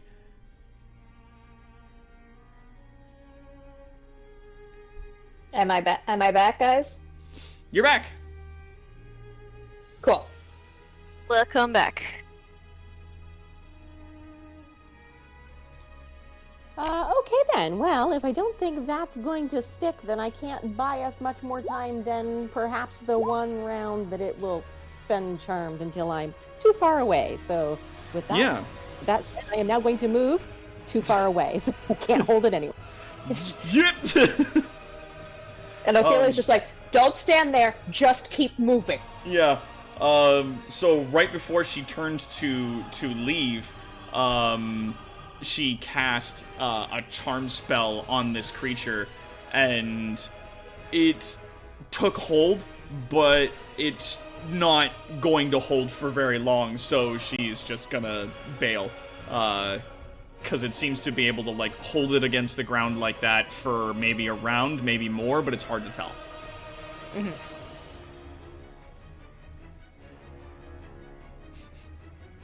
As we just ignore me spamming the thread. I'm sorry for my technical difficulties today, guys. That's okay.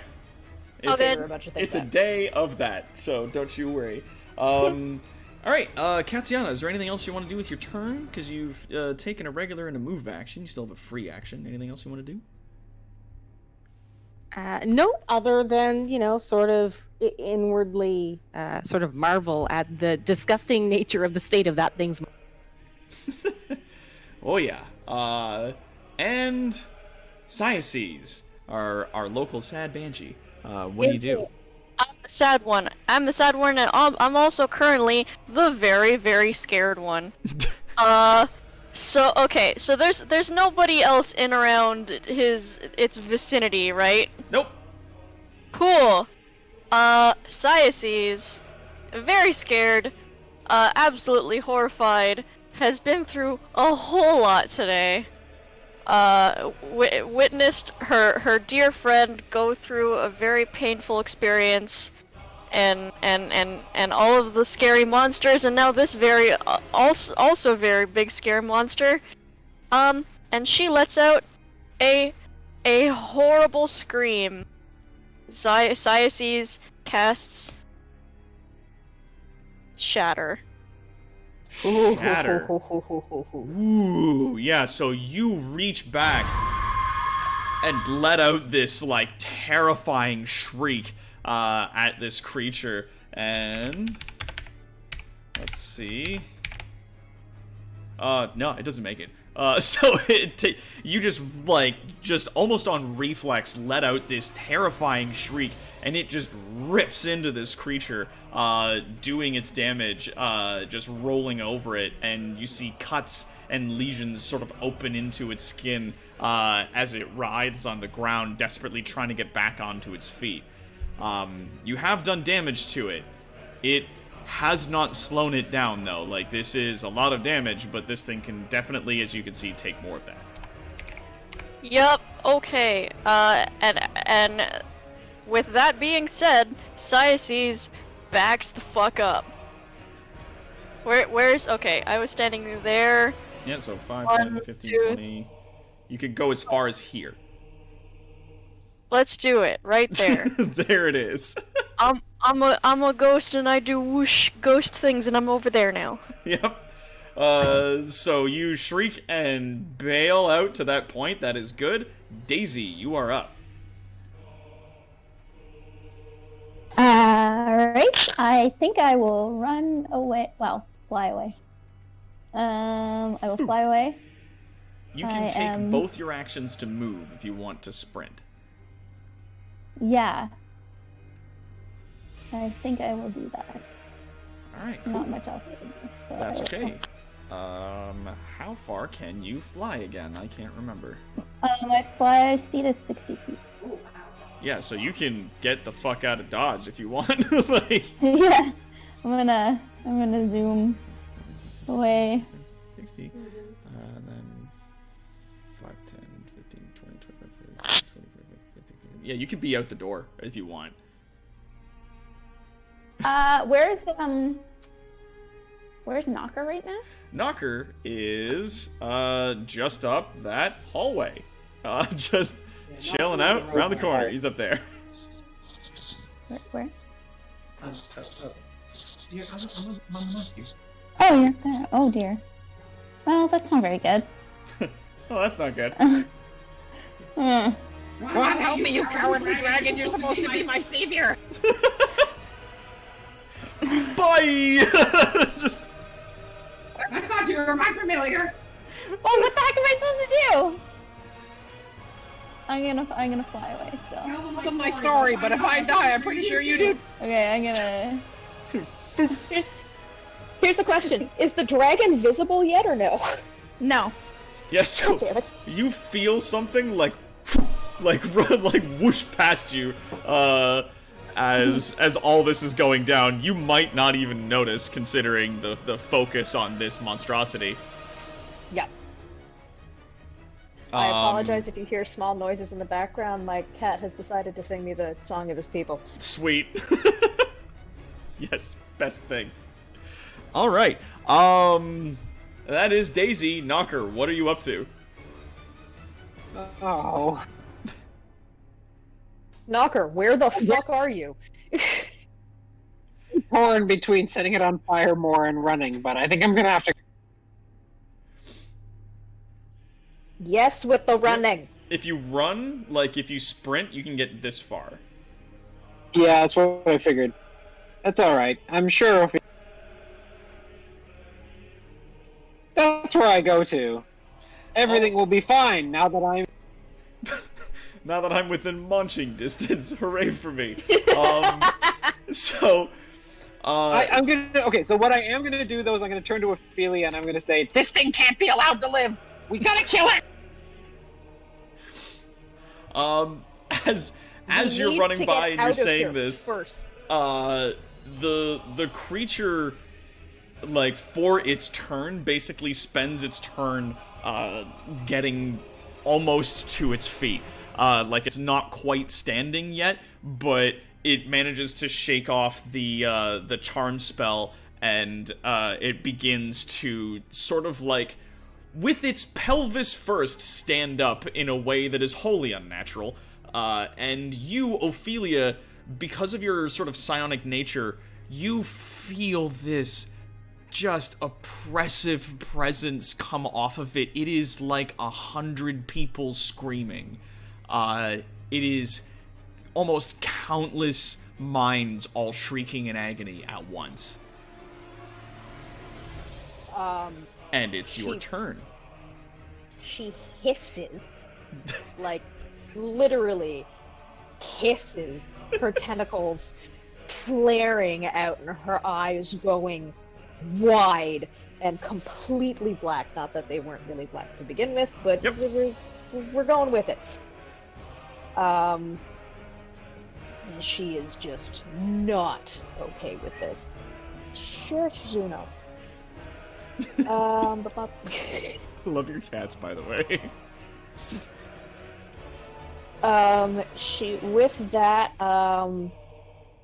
She's going to put out her hands, and kind of this green aura will just emanate from them as she casts Ray of Sickness. Nice. Doop-a-doop-a-doo. As we wait for the dice to roll. Scooby-doo-doop-doop-doop, Scooby-doo-doop. What do we got? I don't know why it's not loading. Hold on a sec. Okay.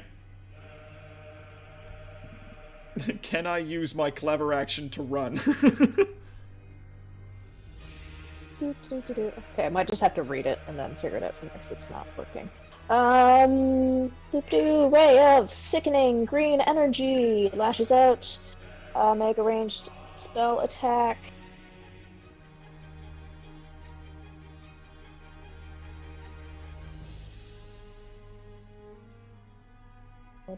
Oh, there we go. That's why I cast it what level? Boing. We're gonna cast it level 2, because why not? Submit. Boosh. Jesus Christ. So 26. Oh! 26 absolutely hits. And it's a DC 15 to save, which it makes. the Constitution save, but I believe if it makes a Constitution save, it still takes the damage, doesn't it? Give me one moment as I try to figure out everything that's going on. Because my computer's flipping the hell out. That's okay. Constitution save on a failed save. It is also poisoned. That's so it is just not poisoned. It's just not poisoned, but it's still, yeah, like you Takes all of the damage. raise your hand up and just like unleash this torrent of sickness towards the being, and it slams into the side of it, and it shrieks in its unnatural manner that you hear, and it takes the damage, but it's still very capable as it's retching itself to its feet. So it is actually 18 damage, not 15, because I cast it at the higher level. Copy that. Alright. And what else are you gonna do with your turn? Because you still got a move and a free action. I am still going to... I'm going to take a few steps back until about here to make sure that Knocker can get the fuck out of there. Until, yeah. Alright, just the 15 feet? Just the 15 feet. Okay. And Seth, you're gonna have him continue to run? I'm going to have him keep moving. Alright. Whoops. All of his 5. Sweet.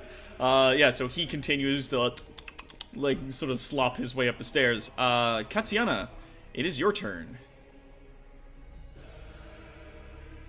Yeah, I mean, it looks like everyone's giving him parting gifts on their way out, so I suppose I'll throw a frostbite at him. Okay.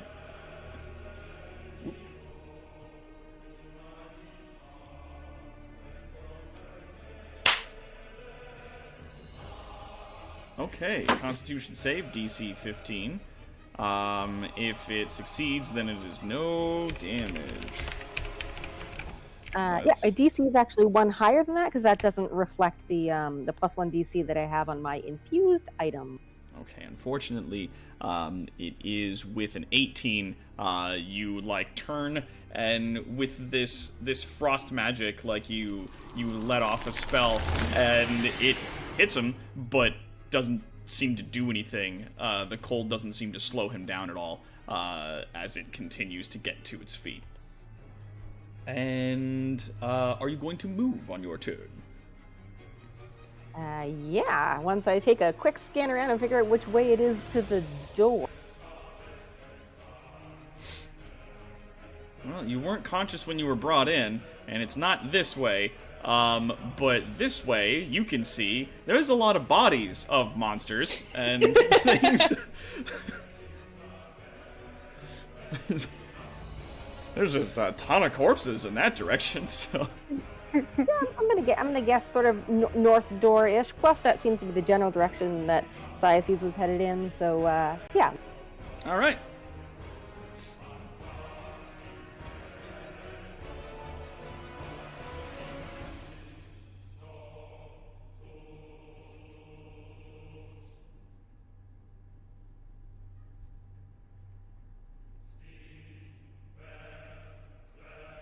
I'm actually not going to head north yet because, yeah, Knocker hasn't cleared the hallway yet. So we'll wait here in case. All right. And Sciaces, it is your go. Am I muted? No, I'm open. Okay, great. Hey.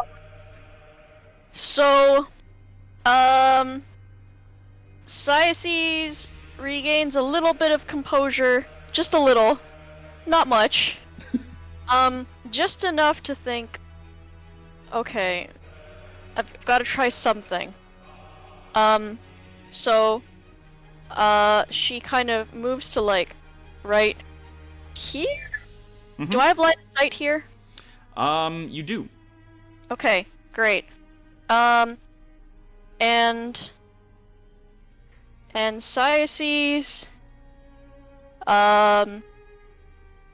You hear from her kind of like it's like a sweet and gentle whisper on the wind, like a sweet song, and Sciaces casts sleep at level 2.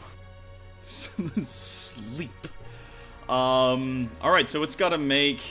Oh, Oh man, hit points... that's 29. I don't know that that's a lot. I cast at level 2 hoping that would be way higher. So it's 29 plus 8, so it's 37. So it's 37. Unfortunately, that's below the creature's max HP. It's below the creature's current HP. So you, as you like reach out with this spell and you just like sleep at them, you feel the spell connect, and it slows its movement and slurs a little bit, but it's not stopping. Like, whatever this thing is, it is not going to sleep. Parts of it seems to be maybe going to sleep, but the rest of it seems to be active. Dang it. What's the radius of that spell? It's a single target. Yeah, it's Sleep's an area. It's chosen targets though. Is it chosen target? Pretty sure it's chosen targets. Yeah. I'm gonna say at this point it is, just for kicks. Because, yeah, I was like, whatever. Because I'm... Well, I thought for sure I'd be sleeping time. Wholly not sure. It says creatures within 20 feet of a point. Oh, with a point you choose, are affected in ascending order of their current hit points. So. Okay, because it didn't succeed on the main focal point of the spell, then means it doesn't travel to any other creatures within that radius. Sure. All right. But it's like if there were a lot of creatures with low hit points, they would all be knocked out. If you put the focal point on like a big guy and he falls asleep and there's another creature that's within his radius that it's like left over, then it spills over onto them, starting from ascending order. But in this particular case, it seems like he soaked it all up. Yep. Fair enough. That's better for me. So you're not passing it, don't worry.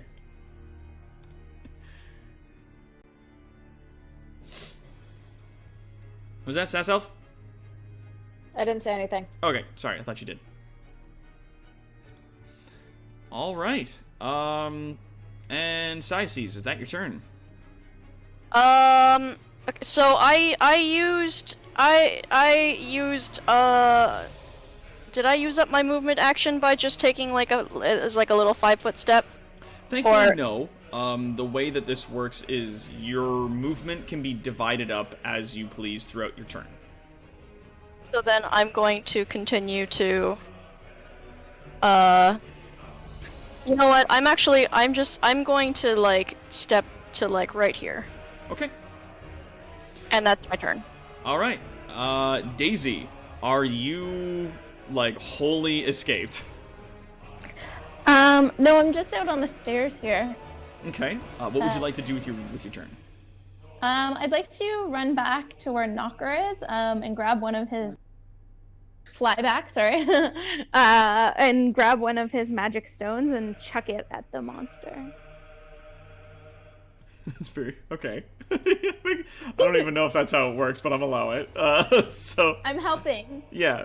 Anyone can throw the magic stones. When they do so, it uses my like attack. Okay, yeah, so roll what that attack would be. You can type slash roll. I'll just roll it. I'll just roll it. Yeah, you just roll it. If it uses your attack, then yeah, go for it. Oh. Come on! That was awful! That was so the fairy dragon Daisy swoops in, grabs a stone, and boofs it. Just like drops it, and it like goes clack clack clack across the ground at your feet. Oh. Oh, we gotta train you in that. Huh? Oh god. Well, it's your stone. I blame you. Hey, and Quad's rating us with a party of 6. Hello and welcome. This party's having some trouble. I'm gonna run away again. Okay. You can move very far. You still have, like, all your movement, basically. Yeah, I'll just, like, come up around here. Okay, sweet. Knocker, What's up? What you doing, buddy? All right, look, I'll show you how it's done, and I'm going to take the stone, and I'm going to throw a stone at the... Yep.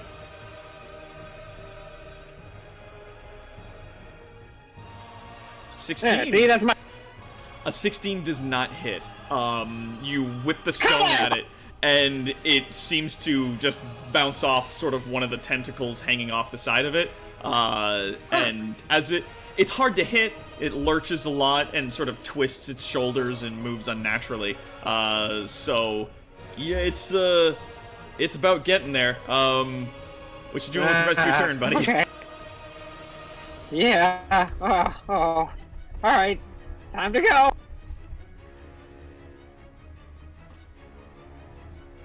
I'm going to nope as quickly as I can.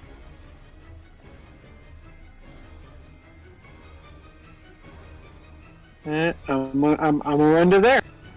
There you go. And as a bonus action, I'd like to. Is that like a bench there? Yep. I would like to hide under the. You gonna hide? You're gonna hide under the bench?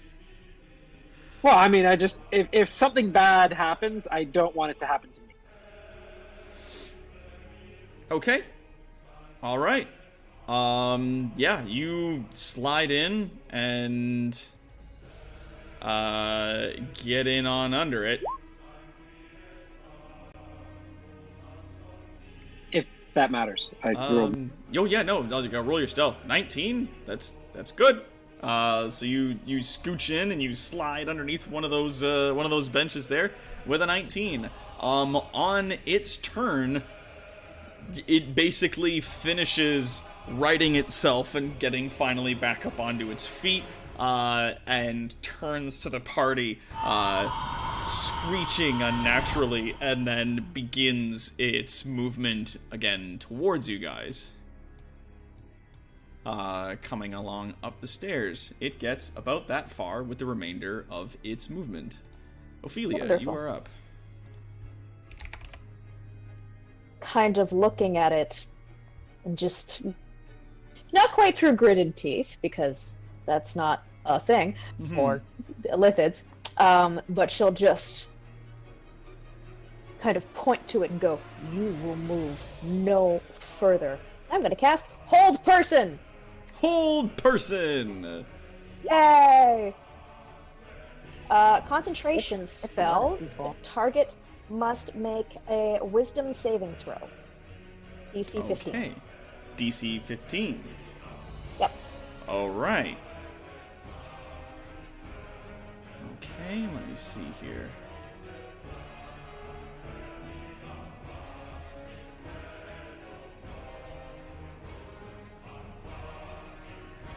Alright, sorry, I'm just quickly gazing upon this.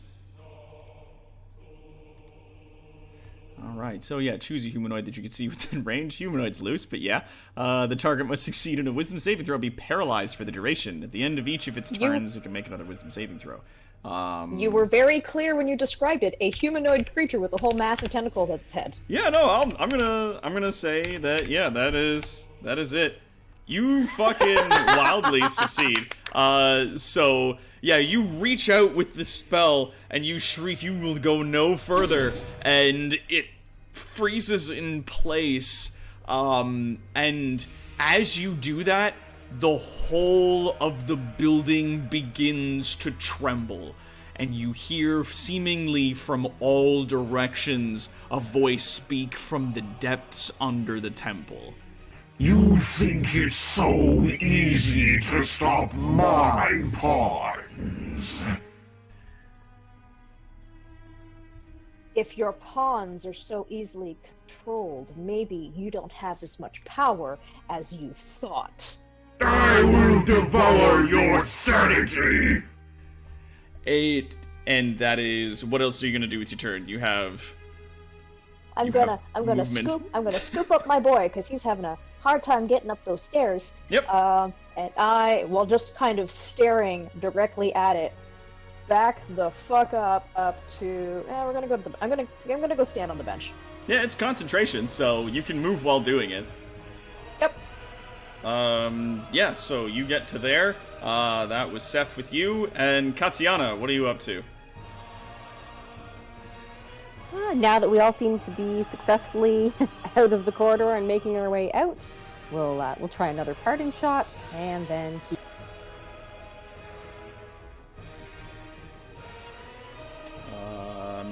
Okay.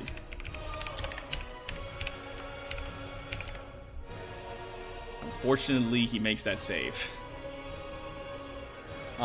You could see, like, its body and movement has become violent. All the tentacles that were around it are now, like, much more fervently swishing and slashing at the air.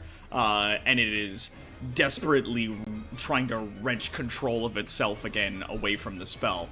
And it seems like the spell at this moment is holding, but it is failing swiftly. Do you do anything else with your turn? Just running. All right. You got 30 feet worth of space to cheese it. Yep. And Saices, you're up.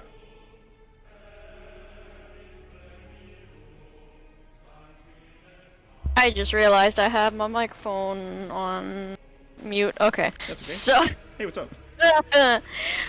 Okay. Saices. One, two, three, four. Saices backs it up to like right here. And. I'll back it up. Yeah, just gonna back it up. Back it. And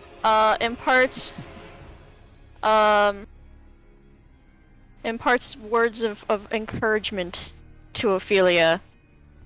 And says, "This place is your domain. You know it well. Do not falter here." I don't know. We're gonna go with that. Yay. Bardic Inspiration? Bardic Inspiration. Yeah, inspired. Yeah. Give you a Bardic Inspiration. I need to use that more. That was my bonus action. This my house. This your house. This is my house. I don't know you.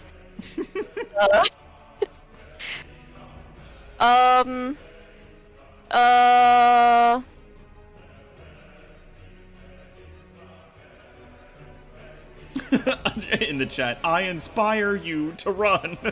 Yeah, pretty much. That one. Bitch, I'm the last one out of the house. I gotta make sure everyone. I have everyone. I'm getting my ducklings in a row. Yeah. You're doing it well. Alright, and then, I'm just going with a vicious mockery, I guess. Am I in range to just give it a bitch? I was like, please. Am I? Let me double check though. Am I in range to do this? What's the range on it? We're gonna find out. Vicious. Oops, I spelled it wrong. Vicious. Me. 60 feet? Yeah, you're within 30 feet of it. So, like, Cool. you're still very close Okay, to this creature. So, bitch. Bitch. Oh wow, one old damage. It does 1 damage. Like, it completely boosts that roll, and absolutely, you go bitch, and it's just like, and it hits, lands. So Slightly annoyed by it. yeah. But like, as you reach out with that and you touch this creature, it again, the building seems to shudder as you hit it, and just everything seems to be shaking as you guys continue on. Daisy, it is. Oh, actually, do you do anything else with your turn? That is it. Saices? Okay. And Daisy, you are up. Okay, so I'm gonna take another magic stone. Mm-hmm. from Knocker, and I'm just gonna kind of like fly down here so I can see the thing, and then toss the stone at him. All right, roll the hit. Since he is in fact held right now, right? So the attack would have advantage. He is presently held, yes. So you can roll with advantage. Yeah, he is paralyzed. Well, good, because that was a terrible roll. Yeah, because roll it again. Yeah. It still misses. I'm sorry. Oh. So yeah, you whip this rock, and it just like you're like, I got it, yeah. And you throw what is to you almost a boulder, and you throw it, and it goes tick tick tick across the ground in front of it. It does not connect, unfortunately. We're gonna have to. We're gonna have to Yeah, I'm gonna have to practice. So I'm gonna fly away. Practice. All right. Perfect. Knocker, you are up. Oh yeah, just as another thing, you guys can move past each other as you are allies. You can move through each other's spaces. Okay. All right. Now that he's held in place, now I'm going to start him on fire for real this time. For real. I'm going to snap my fingers again and start him on fire and laugh maniacally. Roll it, baby. He's got to roll. It's a dex Okay. save, and I think, if I'm not mistaken, it's he has disadvantage if he's held, or does he just automatically fail? I'm not sure. He's paralyzed, right? You know what? Ophelia, I'm just gonna give it to you. Yes, he- Because he's currently held. I'm just gonna give it to you. You again, like, snap your fingers with your incantation, and you light up this fire underneath his feet, and the monster shrieks as the fire begins to lick up its legs. And again, the building heaves when you damage this creature. The building starts to like shudder and shake and twist. Is there anything else you do with your turn? He takes a whopping 4 fire damage, but it's a concentration spell. So as long as he's standing there in the fire, he'll continue to take the damage. He'll have to save. Yep. And then with my bonus action, so just hold on to that concentration, Ophelia, and I'm just gonna look at them and I'm go. I think killing this thing is breaking the building. We should do it. We should keep killing. Yes, but you also need to get out the door. Okay. Well, just as soon if it breaks, the hold, then we'll run. Just burn it. Just Back up and keep hitting it from range. Keep moving. So I will back up a bit so that I can still see it, but and as a bonus action on my turn, I will make more of them. Okay. All right. Yeah. So you move to there, and on the creature's turn, as it continues along, when its turn comes around, in this moment, there is a surge of energy from the temple that wells up into the ground and then surges into this creature, this avatar. And it takes one struggling step forward. Has to do a wisdom save to break through the paralyzed. It does seem to break through this. I'll do a wisdom save. What for? Jesus, it Nope. fails. So bad. Yeah, it That's a manages to crit get fail. one step, but the spell is failing. And you can just, like, as you are attempting to hold this creature with your spell, you can just feel these waves of energy rushing into the creature from all over this temple. Thieves! Thieves and murderers! Children, insects! All of you will be devoured! These words seem to just resonate from the stone itself in throughout the temple. Ophelia, it is your turn. Children, yes, but one who has escaped your grasp. Murderer, that's you, letting all of your followers die when they needed your help the most. And while he is still stuck, she is furious, extends both of her hands as her eyes glow with bright, like ice blue energy, and throws a ball of shifting light as I cast. That's supposed to be cast at a higher level. I apologize. That's okay. Chromatic orb. Go for And it is, but he is still stuck. Correct? He is still stuck, so that is with advantage, as he is stuck. It's time.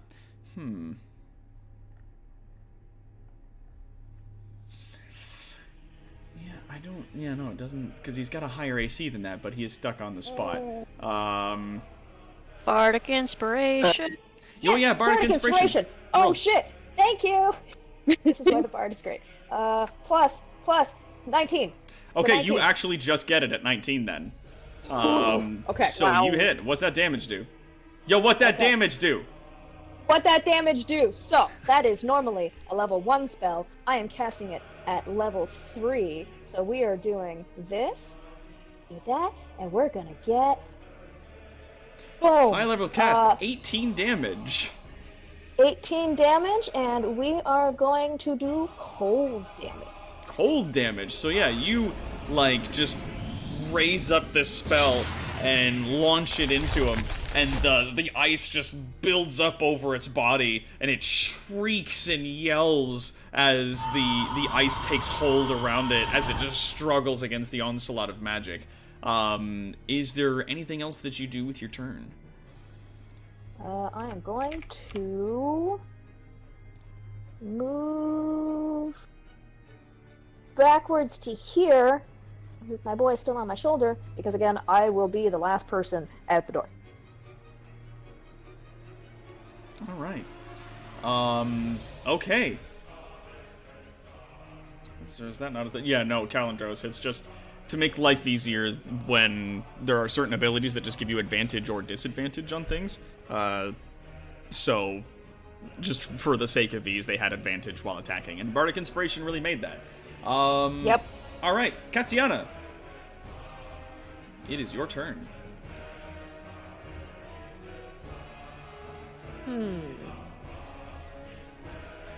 Everybody run.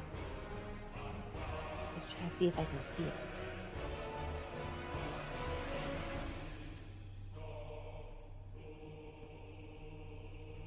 Yeah, I'll take the lean in, sort of the 5-foot step to take a shot and then continue. Yeah, you can draw a line from one of its corners to one of your corners without obstruction, so you do have line of sight with it.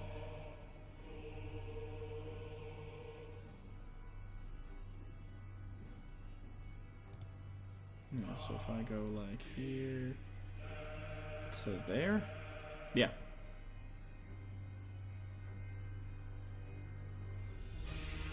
Yep. All right.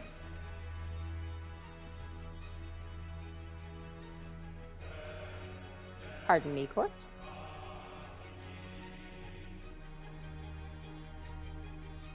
It's a con save, Doc.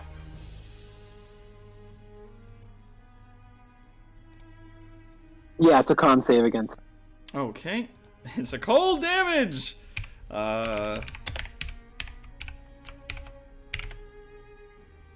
right. It does not make it. The cold does set in. It does do some damage. Grazing and light though it may be, it's one cold. Someone. It just sort of refreshes him a little after all the fire has been standing. So yeah, you manage to like reach in with this spell, and it does a little bit of damage, and it takes hold. And then yeah, you fall back. Syaces, where you at?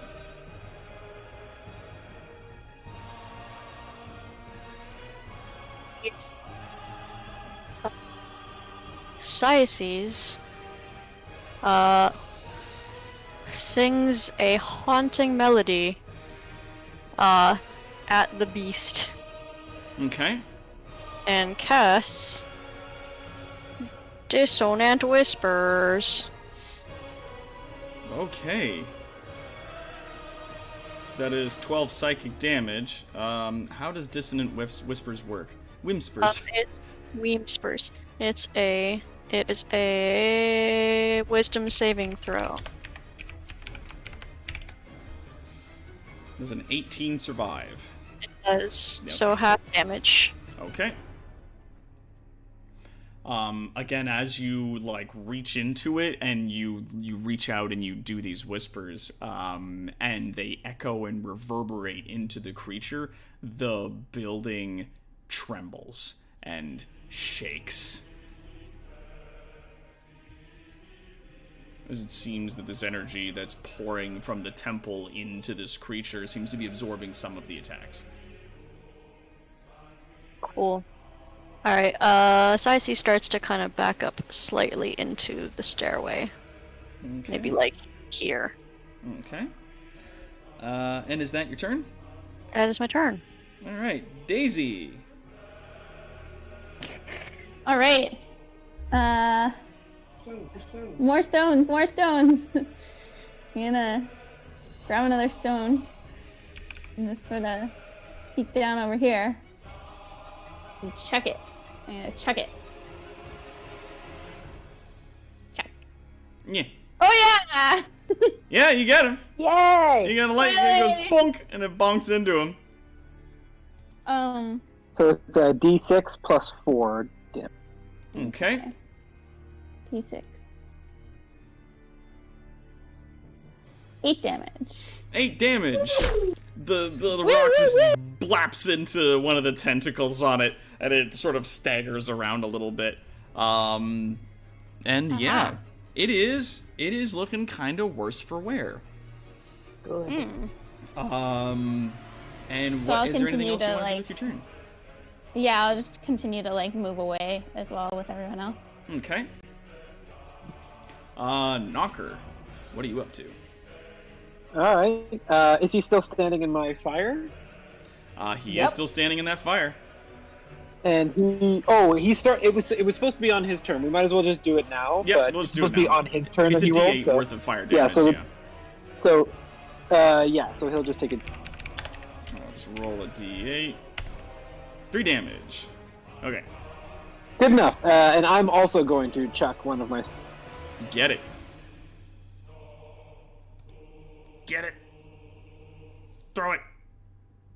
Through the rock. Nice. Okay, you hit. That hits. Woo! Yeah, roll your damage. 1 damage. Oh, okay. So it should be plus 4. I don't know why it's not counting that, but it should be D6 plus 4. So it's Okay, yeah, so 5 damage. Okay, cool. All right, I will write that in. All right. Is there anything else you want to do with your turn? Well, I mean, Keep- no. What? Okay. Yeah, I know, but I mean, I can't hit him with stones if I can't see him. So, Don't if he breaks worry. the whole. Getting out of here is more important than this one thing. If we can collapse the building, it's done for. If we collapse the building with us You have in a way it, to collapse the building? Okay, if you retreat, not with us in it, get out! All it will continue to follow us, and then we can take it out at the door while we're standing outside. Thank you, she gets it. I'm trying to help. Help from just outside the door. Everything is horrible. All right. So you get to there. All right. And at that point, it breaks free of the spell. Yes, it does. Just lurching forward with unnaturally heavy steps. It climbs the stairs as it enters the main hall and moves to the center area, gazing up the hallway. And it sort of, you can't see where its eyes are because it doesn't visibly have any, but it levels its attention up this hallway towards Ophelia and the others escaping. You think yourself so protected, so powerful, you will burn! And levels out a psionic attack that goes in a cone, 5, 10, 15, 20, 25, 30. Okay, so only Ophelia That's out. and... Only Daisy. Ophelia and Daisy get caught by this. I need you guys to do a DC 15 will save. Wisdom. Or wisdom, yeah. Okay. You survive that and take half damage. So you said it's a 30-foot cone? Daisy ain't gonna make it. it is 30 feet out, yeah. Seth, too. Seth would also take this, yes. Baby boy's on my shoulder. Oh no. It's a 4 plus 1. No. I did poorly. Oh, my baby. Oh, my baby. Alright, so, Ophelia, you take 5 psionic damage, and everybody else takes 10. Seth is still with us.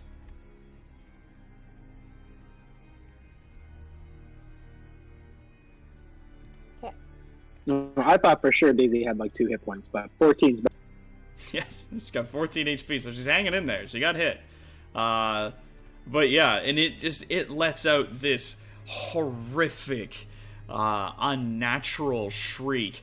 But after it does that, you see blood oozing out from between the tentacles, and its wounds seem to be difficult and bad, and it sort of heaves a little bit as after it uses that attack, it kind of staggers a bit, and the building once again shudders a little more.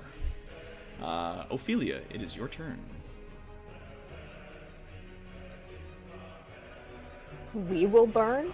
You're having a hard time keeping your avatar together.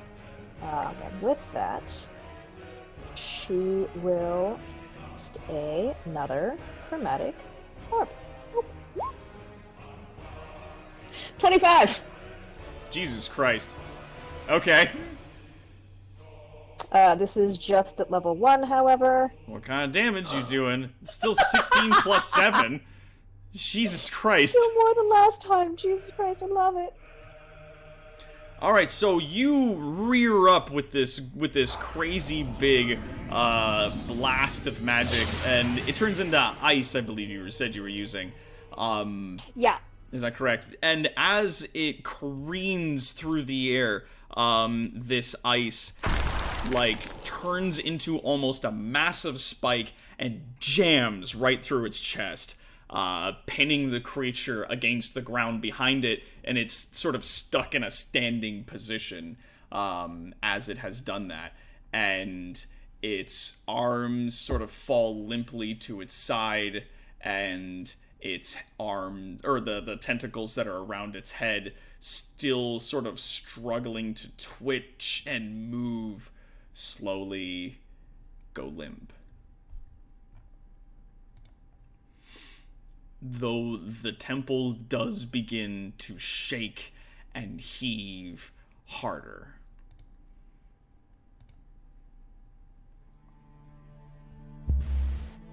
See, that wasn't such a chore. Let's get at it. And as the building begins to break and twist and crack, you hear from deep beneath the stone, I am the lucid dream, the monster in your nightmares, the fiend of 1,000 faces. You were all drowned in each other's blood. Kashaku Wakasha fish. As the words trail off, the building begins to crack and split, and the roof begins to cave in. I think it's safe to say that we all get the hell. Does everybody cheese it? Absolutely. Yes. Are there anybody It that has does been- not cheese it? I am going to cheese, but again, I'm gonna hold up at the door as everyone kind of scoots I'm going to comment on the shoddy workmanship of the building. They're like, you couldn't even keep your house together. Anyway. Okay, bye. Ophelia's just gonna like glare at Knocker as he like runs past her, just be like, Stop. All right. And wait, as we get to the door, it's just like, you may be a fiend of nightmares, but that only works if they're actually afraid of you. You cannot even keep yourself together. Big words only help serve to hide small, scared little children. You hear, unfortunately, you hear no response as the building continues to crack and split and crush in on itself. You make your way outside the building. Okay, that's enough. That's enough out of you. We'll just close that. There we go. You guys make yourself outside the building, a large opening to this temple that was covered in what appears to be a bunch of roots twisted into the face of a mind flayer. As you make your way out, the rest of the building inside seems to collapse and fold in on itself, and what should have been sort of a cave-in of stone and rubble suddenly just vanishes. It was caving in and it was crashing, and then you're looking at a large root. It seems the tree goes in and it's just wood. It's nothing. The temple is entirely gone. Good, I guess? Hooray! Daisy does not say that out loud. That's not really how things fall down where I come from, but I'll count this as a win. I think we did good for the forest this day, or something. I don't know.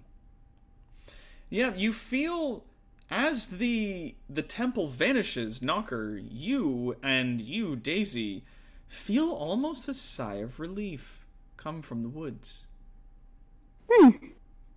No, that was for me. I sighed.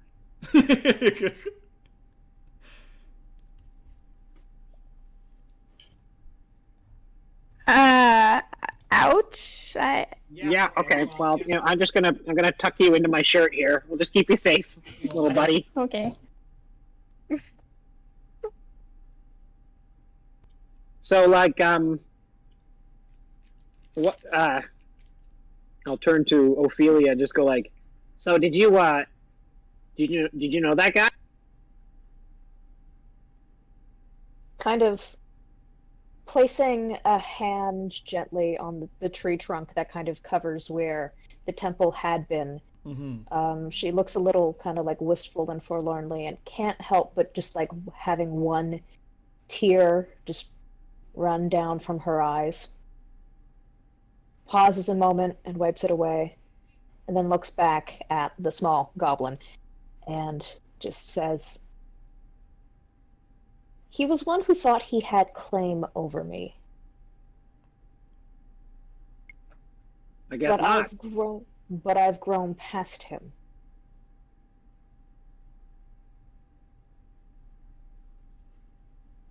Do you think the forest's safe? I feel it's far safer than it has been for centuries. Neat. I mean, all right, guys, let's go get a drink. I can show you the hole where I keep my. Alcohol? Yes, my alcohol. Oh my god. One of Ophelia's facial tentacles just kind of like twitches in annoyance. It's the hole where I keep alcohol. My alcohol.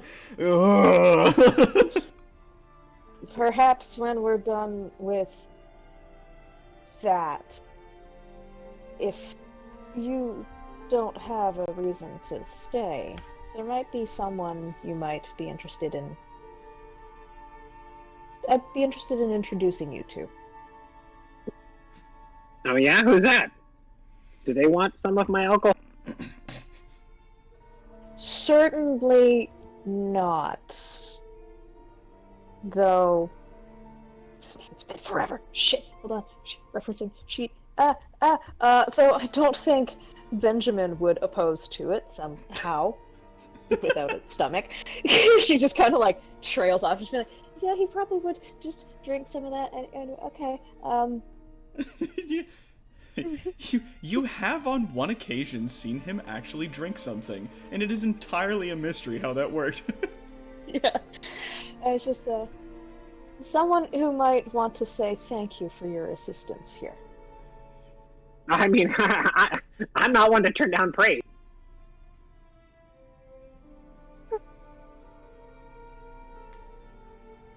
If you want to follow us back, we'll take you back to our home.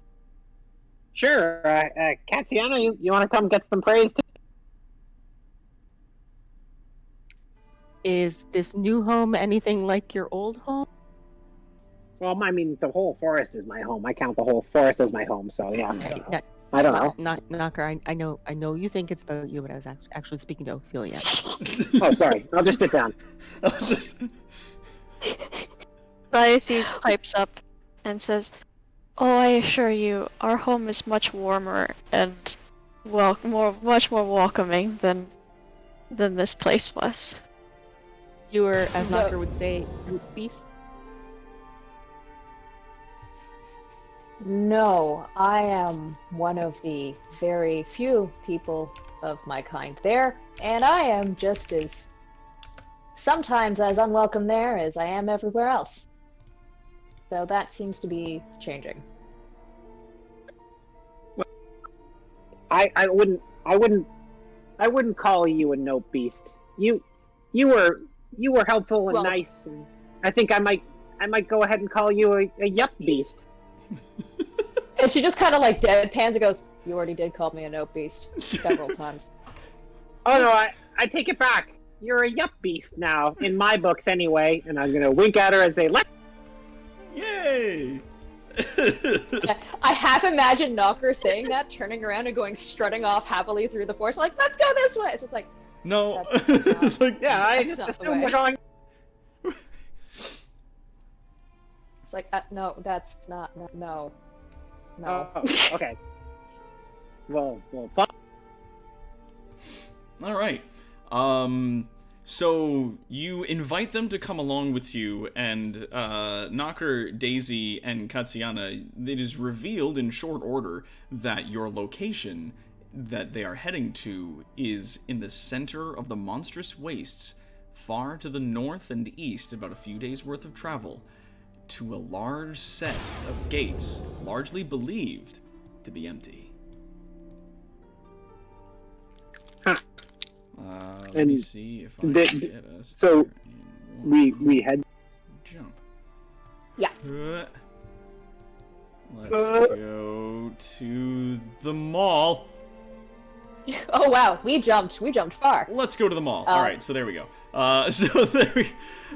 When we get to this point, you guys were in and around the woods here, traveling through the monstrous wastes. I'm gonna, just for the sake of ease, say it takes you guys a few days and brings you to the large gates there, just on the outside of where they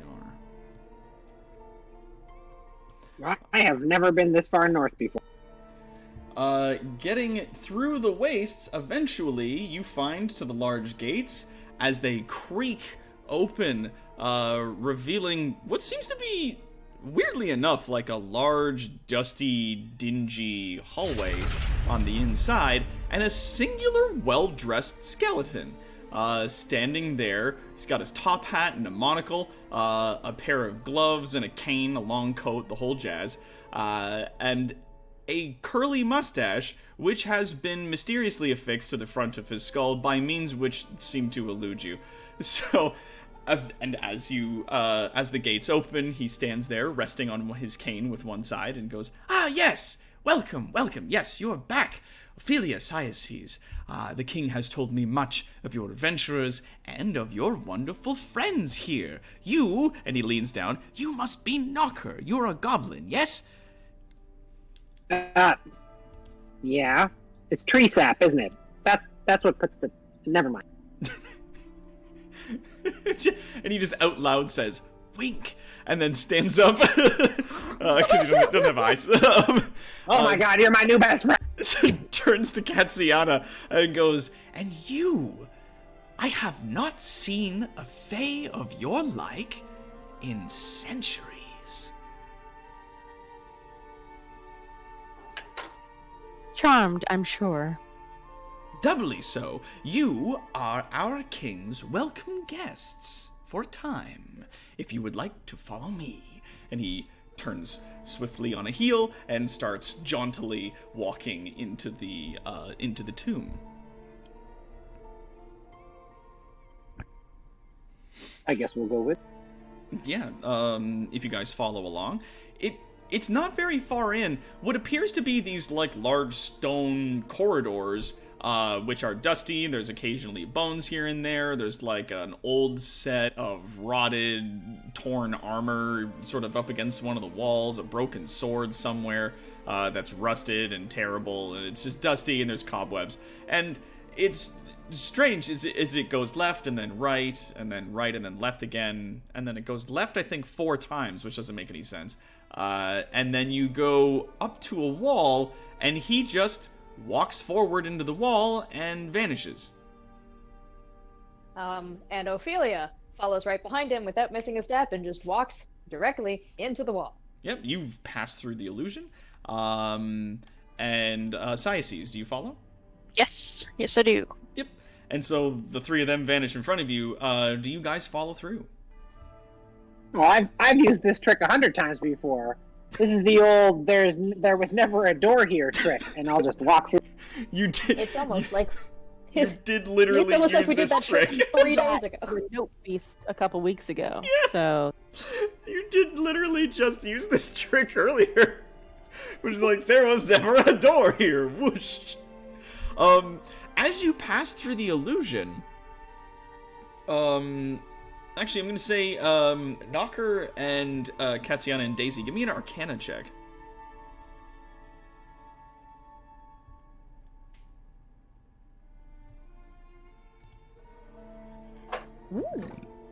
Excuse me. Ooh. There was I don't know never what a that was. door here. You've done this trick before. You know exactly how this works. Let's see what Daisy gets. Daisy got oh a god, 23. Daisy got 23. Daisy, this is fascinating. To you because someone has combined an illusory wall with a portal. And so walking through it, you feel yourself lurch not just to another place, but to a different realm. Ah, interesting. I'll pass this information along to Knocker, who seems to be oblivious. Katsiana, you understand at least when you're walking through the illusion that it's not just an illusory wall, that there was a portal knitted into it somehow. It's quite clever in its construction, and you come through the other side. What was alarming is that when you come through the other side, it's a path that goes up some stairs and into an arena. Like, wildly, you walk up and find yourself in a large arena, stepping out into this open area. Ignore the NPCs that are there. I have a bit of a question because I just realized something. We've been traveling for several days. Yep. I assume Daisy has not kept up her invisibility for several days. It is an innate skill of her, but that's dependent You on assume Daisy. incorrectly, madame. Oh my god, you have been with us the whole time and been completely invisible. Okay, cool. So we don't know that you're there. We don't at know. all. Correct. Well, you don't Once in a know. while, Knocker just mutters to Yeah, himself. I can actually talk to her like telepathically, so I don't even. Sometimes I just stare off blankly and giggle to myself. Though that is. And it appears to just be funny goblin business. So Yes, with all of the goblins that we know, it's just like yes, it's whatever. yes, it's more funny goblin business. So yeah, you find yourselves suddenly as you come up these stairs into a huge arena. What's doubly strange is that it's outside. You walking up into the arena, look up, and it's a clear sky. The sky that was over the wastelands you were traveling through was overcast. But you can see the sun now where you are. And Benjamin, without breaking This is going to be a stride, screw job. continues walking north through the exit of the arena and leads you guys along a path towards a great black city. Now, Oh, good. I was worried for a second that we were going to have to, like, fight something. oh god, no. See, Good we goodness. already did that. Don't worry about that. don't you worry. Hooray! As you guys continue along, the great gates to the city open up, and you walk in, and it is a bustling marketplace. And you see all around you just a mixture of different peoples all over the place. And it's just, there's goblins, there's orcs, there's a troll here and there. You see a lot of the guards, any of the guards that you do see are skeletal in nature, and there's a pale blue flame that fills their eye sockets, and they march in unison. But despite the fact that there are these, like, small groups of armored skeletons patrolling the streets on occasion, no one seems to take notice of them, or care that they're there. You see other, like, trolls, ogres, the occasional undead here and there, like a skeleton, though the undead are a bit rare when you do spot them. But yeah, you see these people hustling and bustling, moving about the city. What the hell? As they approach the gates, Ophelia would actually reaffix her veil across her face. Mm-hmm. Something that you would not have seen, Knocker. So she puts a small black veil that kind of goes above where her nose is and covers the lower half of her face. And just pulls her hood on. Not as deeply as she normally would, but enough to kind of cover the majority of her hair tentacles. Yeah. And as you guys are walking along, and yeah, you got your hood up and you got your veil, on occasion, some of the creatures would stop and wave to Ophelia and to Cyaces.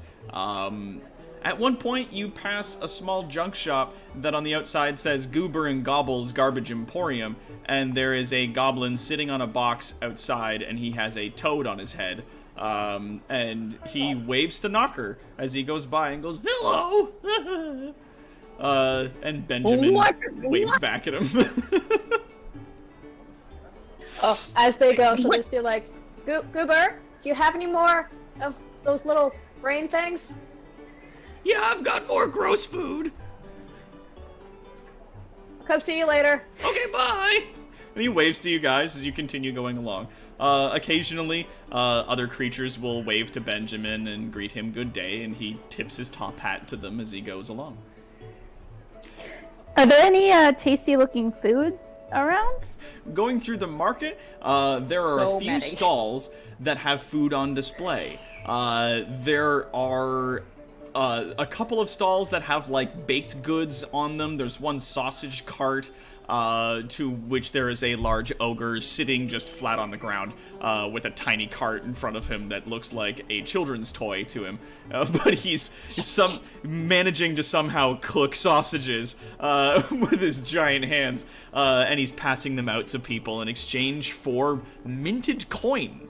And yeah, so they're all kind of going about their business, and he wraps one in like a little piece of paper, hands it off to a troll. The troll nods to him and walks away eating his big stupid sausage.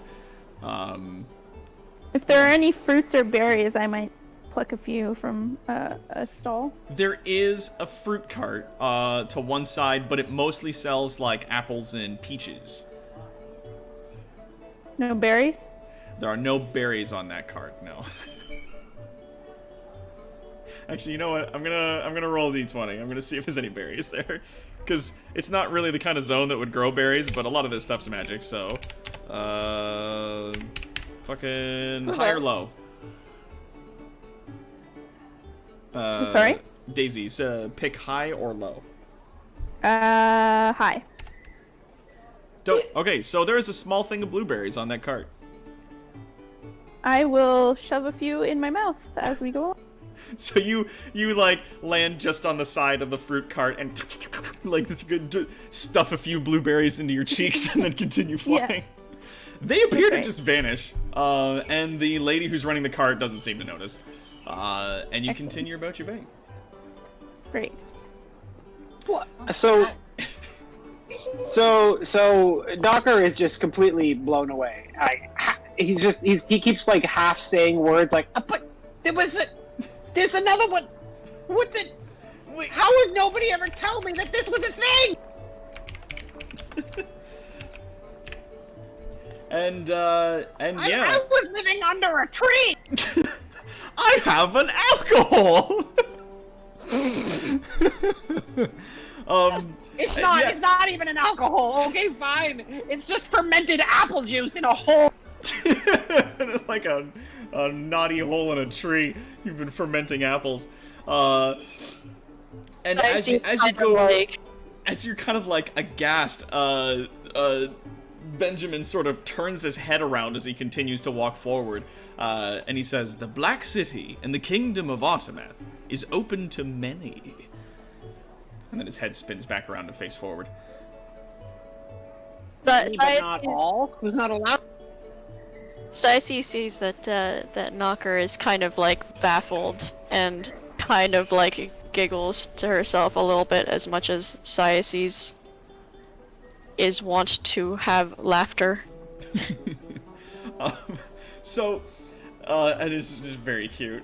You guys continue through the market, and as you continue up into the higher end of the city, you get up into where there's just these large, regal, ornate manors, these like chateaus that are up there, these almost mansions, like small mansions, these like large black stone structures as they continue to get more and more ornate before you reach a large palace that is at the back of the city.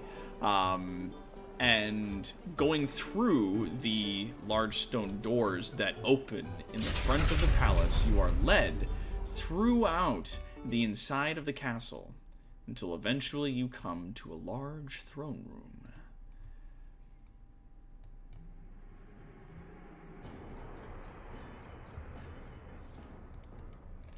And sitting at the end of the throne room, familiarly to some of you, is the Black King. On a large throne made of jagged obsidian sits a skeleton dressed in black robes and pieces of plate armor. The skeleton's bones seem to faintly glow, and in its eye sockets burns that familiar pale blue fire. Floating just above his head is a crown made from the same flames.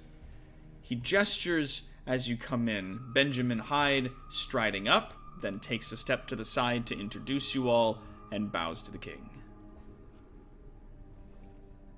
Ophelia, as she approaches, gets up and immediately kneels. And now, to break the fourth wall a moment, come on, chat. You know what you gotta call out. You know what's about to happen. Don't let me down. Don't let me down. Well, now I'm sad I'm not watching the chat. That's okay. I'll let you know if anything jumps up. They haven't said it yet. They haven't said it yet, but they will. Just give them time. Give them a bit. Yeah. Let's see who's going to be the first, at the very least. Who's going to be the first to yell at it. Excuse me. There it is. There he is. I knew it was going to be Ton. Tonberry. Yeah, Ton. Hashtag Bone Daddy. Bone Daddy. I am old. I have no name. Bone Daddy. No, don't say that. And so, yeah. also steps forward and curtsies before the king. I'm not sure if the rest of you bow or gesture.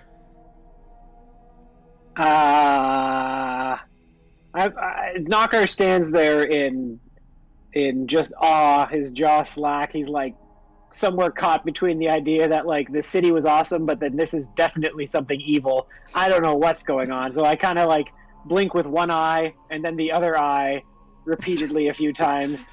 And so it's just sort of like, okay, yep, Cool. So upon entering the hall, so Ophelia had put down her hood and had taken off her veil upon entering the hall, and kind of from her kneeling position, kind of keeping an eye out of the corner of her eye, sees that Knocker seems a little apprehensive. She just kind of turns her head without getting up and goes, "Remember the one I said who saved us? Who saved me and my siblings? This is him." Oh, okay. What's up? Ophelia visibly cringes. Katsiana, Daisy, what do you guys do? Still not 100% sure what I'm looking at, but there's enough, genuflection and stuff going on that I should probably, at least bow a little, but I'm not going to take my eyes off of... Oh, yeah. So you do one of those, like, cautious, like, you bow, but you maintain eye contact kind of situation. Exactly one of those. Absolutely. Yeah, so as you guys I'm just gonna fly around and see if there's anything interesting elsewhere. Oh my god. As you're flying around inside the throne room, you see that there are many balconies where other individuals might stand that are at this moment empty. And many flags hang from the walls, the symbols upon which you don't recognize. And yeah, as you guys bow, the king stands, and then gestures to Ophelia. My child, you have done well in your mission. I know that what you had to do could not have been easy. You have done Autometh proud.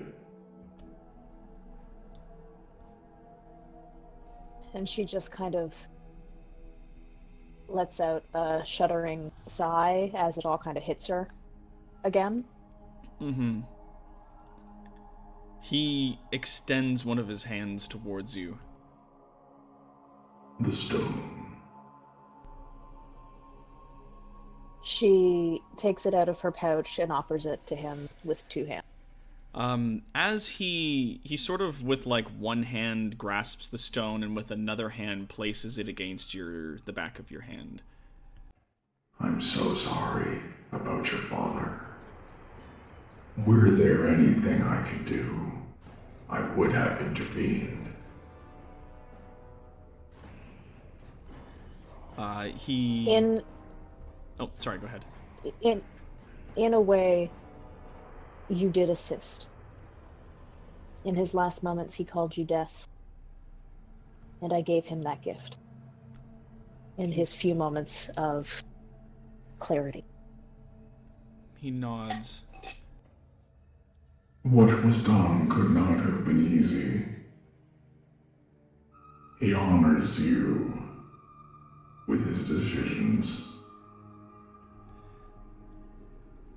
Slowly he pulls the gem into his hands, and he sort of maintains eye contact with you as he does so, and after a moment nods to you silently and turns his attention down to this large gem-like egg. One quick second. As he pulls it away, almost unconsciously, like an unconscious reaction, it's almost like she grips the egg a little bit. Yeah. As if she doesn't want to let it go, as he pulls it away. Yeah. This was your family's greatest treasure. And now we may speak freely. For this will also be the instrument of your revenge. This gem, this stone, is not just any artifact nor relic. This can contain the essence of Umalaut. If it is brought to his realm and placed within a certain space and a ritual is activated, it can contain his essence, imprisoning him.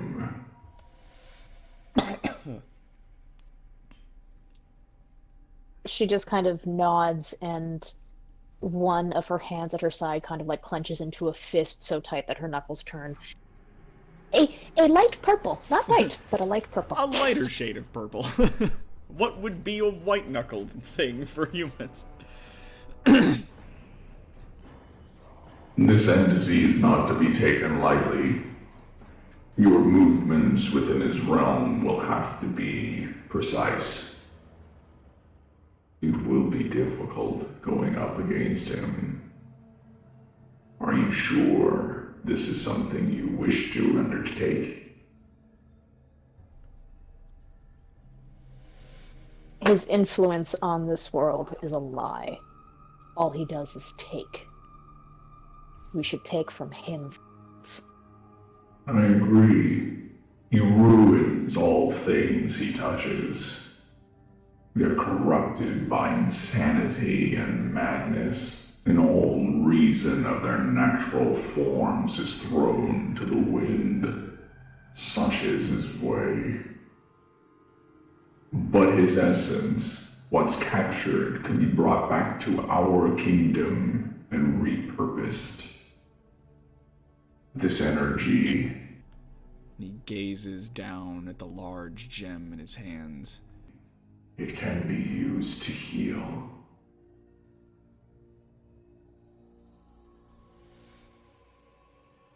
And perhaps provide some relief for our friend. Indeed. Perhaps. Now, before we continue on these matters, we have a few new people in our midst. You are the Goblin Knocker, are you not?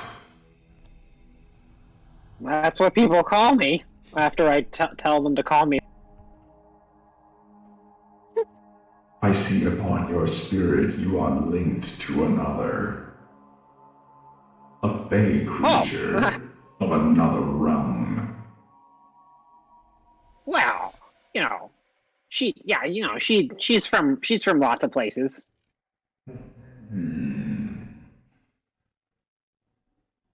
Attaching yourself to a patron as thus is not something that is foreign to me. Service is respectful, so long as it is to one who deserves respect. From what I can sense, you serve the heart of the forest. This does not get in my way. I see no reason why we cannot work together. Well, I mean, as long as as long as we're on the same side. You're interested in the protection of the forest. I should have. The protection of the forest, of my people, and our kingdom. And one day more. But for now, I wish to focus on keeping our people safe from the Empire. Yeah, I don't like them, so, I guess our goals align in that sense. You and me and... I know it may seem strange for things like a forest entity to align itself with the being of death. But all things die, and all that lives stands upon the shoulders of the dead. We are not so dissimilar. No, I agree. I mean, I can see this. I can see that. Now, Knocker, Katsiana, and Daisy, there was a thing I forgot to point out. As you guys are standing in the throne room, I mean, it was a feeling that kind of creeped up on you as you were getting closer to the palace, but as you're standing in the throne room, you get a feeling that is almost like... It's like standing next to the bass speaker at a concert, except there's no sound. It's just this permeating vibration, this oppressive energy that seems to be coming off of him.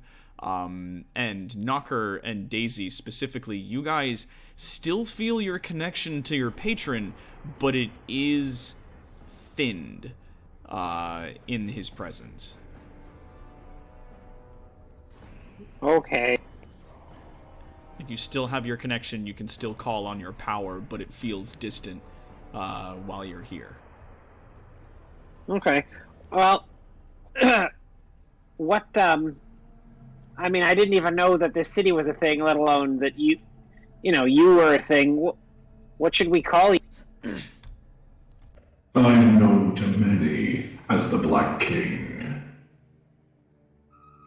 That For seems apt. now, that will suffice. So you're trying to catch a god in a rock? Is that what I'm getting? In a manner of speaking, yes. While Umalaut was revered as a god, they are not, as such, quite so powerful. They, not unlike myself, the heart of a forest, and other entities, are what is referred to by some as an underlord. Entities that represent certain things. As I represent death, Umalaut represents madness and abyssal energies. There do also exist more. So But we what do you will do with it begin when- with him.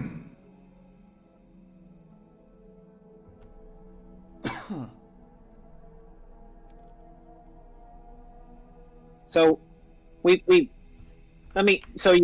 the underlord thing in the rock, using Ophelia's spooky doom powers, and then what do you do with it? I can use this magic to heal, to repurpose it to grow our kingdom and protect more from the Empire's influence. If your concern is that I will use these magics to destroy, to kill people, I assure you that is not my objective. More than enough people die without my interference. All right. Well, I'm on board. It sounds like this is gonna fix the forest and keep it safe, and maybe along the way we can show the Empire what's what. One would hope. And as for you, Katsiana, what say you to these matters?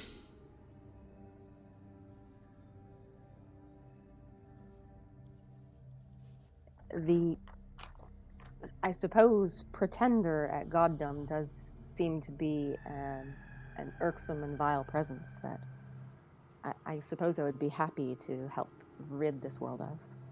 And your assistance would be greatly appreciated, but I bind none in my kingdom to service.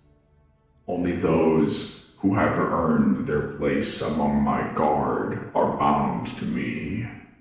Even the other undead who walk our cities do so with free will. Understand that you are free to come and go from this kingdom as you wish. Though, should you wish this kingdom's protection to become a permanent resident here, you need only to let me know, and I will accept you.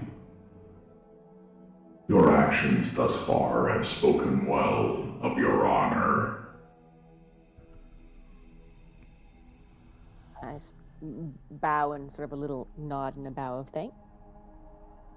He nods back to you in the same sort of gesture. And then he sort of turns his head up to a blank space where Daisy has been flying around invisible. And what of you, tiny one?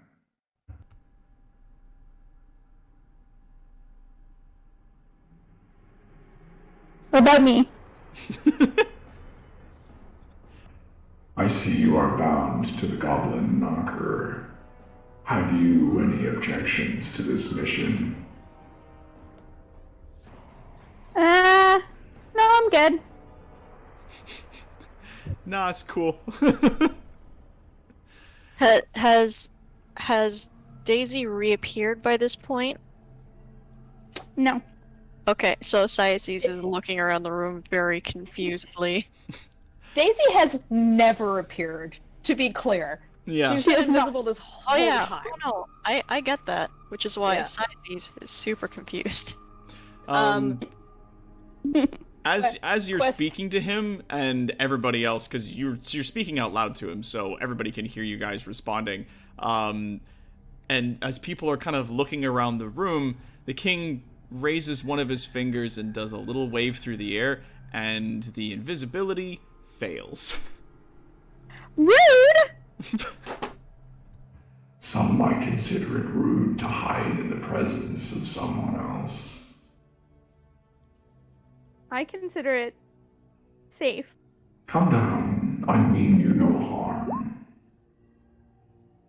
Mm.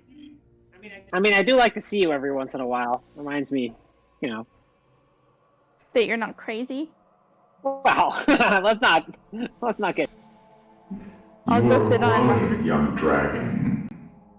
Growing strong. A gift, it seems, in service to this goblin. Am I correct? Well, I am my own dragon. Not just a gift. I can sense that much, yes. You do possess your free will. That is good. I do not Yeah. take kindly to slavery. And for a brief moment, the flames in his eyes grow a little bit brighter, and then they go back to normal. For people who play the B team, you know that he definitely has a problem with slavery. If Bone Daddy's got a big bone to pick with those people. Yeah, well, slavery sucks, so good on you there, King. It is good that you maintain safety in your invisibility, but it is also good to see you. Well, good to see you too. He nods. Now, back to the matter of the stone. Many underlords will use relics such as these in an attempt to bolster their strength. We can use this against them to try and contain their essence. This, whether or not they'd like to admit it, is their heart. And he holds the gem out. Oh, Zeb peeks his little head out from Ophelia's hair to see what's going on. He's just like, oh, do, hello. He has this tiny, cute little octopus poking his head out. And he's just looking around. Your baby. He's baby. He's just baby. He's baby. Doctor says so. He's got terminal baby disease. Though he's turning into a stronger baby, he's still a baby. Yes. Yay. The goodest little boy. That's it. Continue. Yeah, so, and as he slowly sort of strides over to Ophelia and hands you the stone. Using some of the tomes you've recovered, as well as a few adjustments on our part, we shall construct a ritual that will be used to contain the essence of Rumalout, imprison him in his own heart, and then we will be able to use that energy for better things, and we can move on to better things. And that, I don't. ladies and gentlemen, is where we're going to call it for tonight. Hey. Huzzah! Thanks so much everybody for coming on. It was just so wonderful. I'm gonna give you guys about 2-3 minutes if anybody else wants to jump in on this Raggleful. But we're gonna wrap up for tonight. And before we go, we're gonna do this Raggleful. Rainer's got 2 tickets. Calandros got 2 tickets. Mango Toad got 2 tickets. Palanthir got 1 ticket. And yeah, we're sitting up here on 7 tickets so far bought in, and the 3 games we got are The Novelist and Lost Winds and Soul Calibur 6. Woo! So I'll give you guys a couple minutes. So far, what are you guys thinking of it so far? I'm very glad that we avoided the traumatic event that I was expecting to happen. We still had one, but not the one I thought we were going to. So that makes me very happy. That's good. This good. It's a good time. For those who know Ophelia's written backstory, oof. We missed a big oof. As Fucking big of an oof as we got. Heckin' big oof. Are you saying that murdering your own father was a step down from the trauma that you were expecting? Oh, large step down. I was expecting so much worse. Big step down. Oh, okay. Cool. And Kara's asking, what was the creature they fought? I don't want to tell you too much, but I will tell you the name of the creature. It is called the Awakened. It's called the Nope Beast. Big old Nope Beast. You're gonna write that down. I'm positive that I saw its name, and it was called the question mark. Confirmed. From what Sarah knows, is bad. Fucking woof. It was almost an unawakened beast. I mean, Siaces almost had it. Oh, Yeah, almost. We did. Yeah, you guys almost put I that don't shit know. to sleep. We killed it. Yeah. It ain't no thing. Ain't no We thing. are the we're the A team. There's nothing we can't.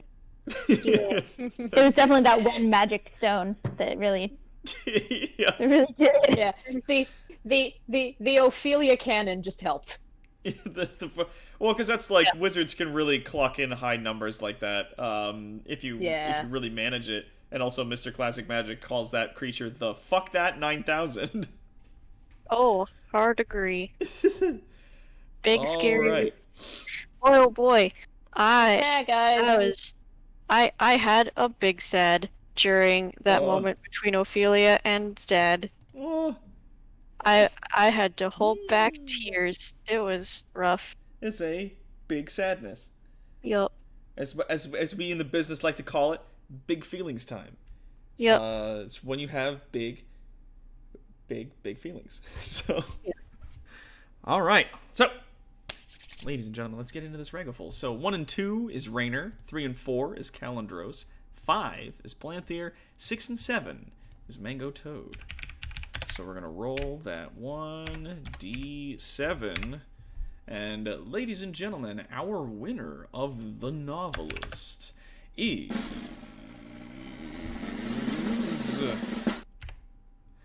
entry number 5. That's Palanthir. Congratulations! Go Palanthir! Yeah. All right. Good job. And coming up next, let's do another. Let's go roll 1d7. And our next winner for the game Lost Winds is number 6, Mango Toad. Congratulations! You've won yourself a copy of Lost Winds. And last, but most certainly not least, ladies and gentlemen, the copy of Soul Calibur. Rolling a 1d7, our winner for our big game of the evening is... It's number 5, Palanthir! Yay! Congratulations! You won yourself a copy of Soul Calibur 6. Sorry, that broke me for a second. Yeah! Congratulations, everybody, on your winnings, and thank you so much, everyone, for your donations, for your bits and subscriptions, for your just your views. If you've had nothing to donate, just coming on out and enjoying us here as we try to make a good time for you guys has been absolutely wonderful. Thank you so much, and thank you again to our amazing players this evening. We got a Sass Elf as Ophelia, our wizard necromancer mind flayer. Wiggle, wiggle. Wiggle wiggle. And we got Cyace's Blue Leaf being played by Cassie D20 Love Chew. Yeah, everybody, keep smiling. Yeah. And we got ourselves Badger playing our Goblin Knocker. Woo! We'll kill all the note bees next time. Yeah. And we got Katsiana, our Fey She character person, being played by Storm Phoenix. Hooray! We made it out of the crumbling temple. And Star playing Daisy Sunwing, our fairy dragon. Woo-hoo! And we will see you all next time on our next live stream. End of live.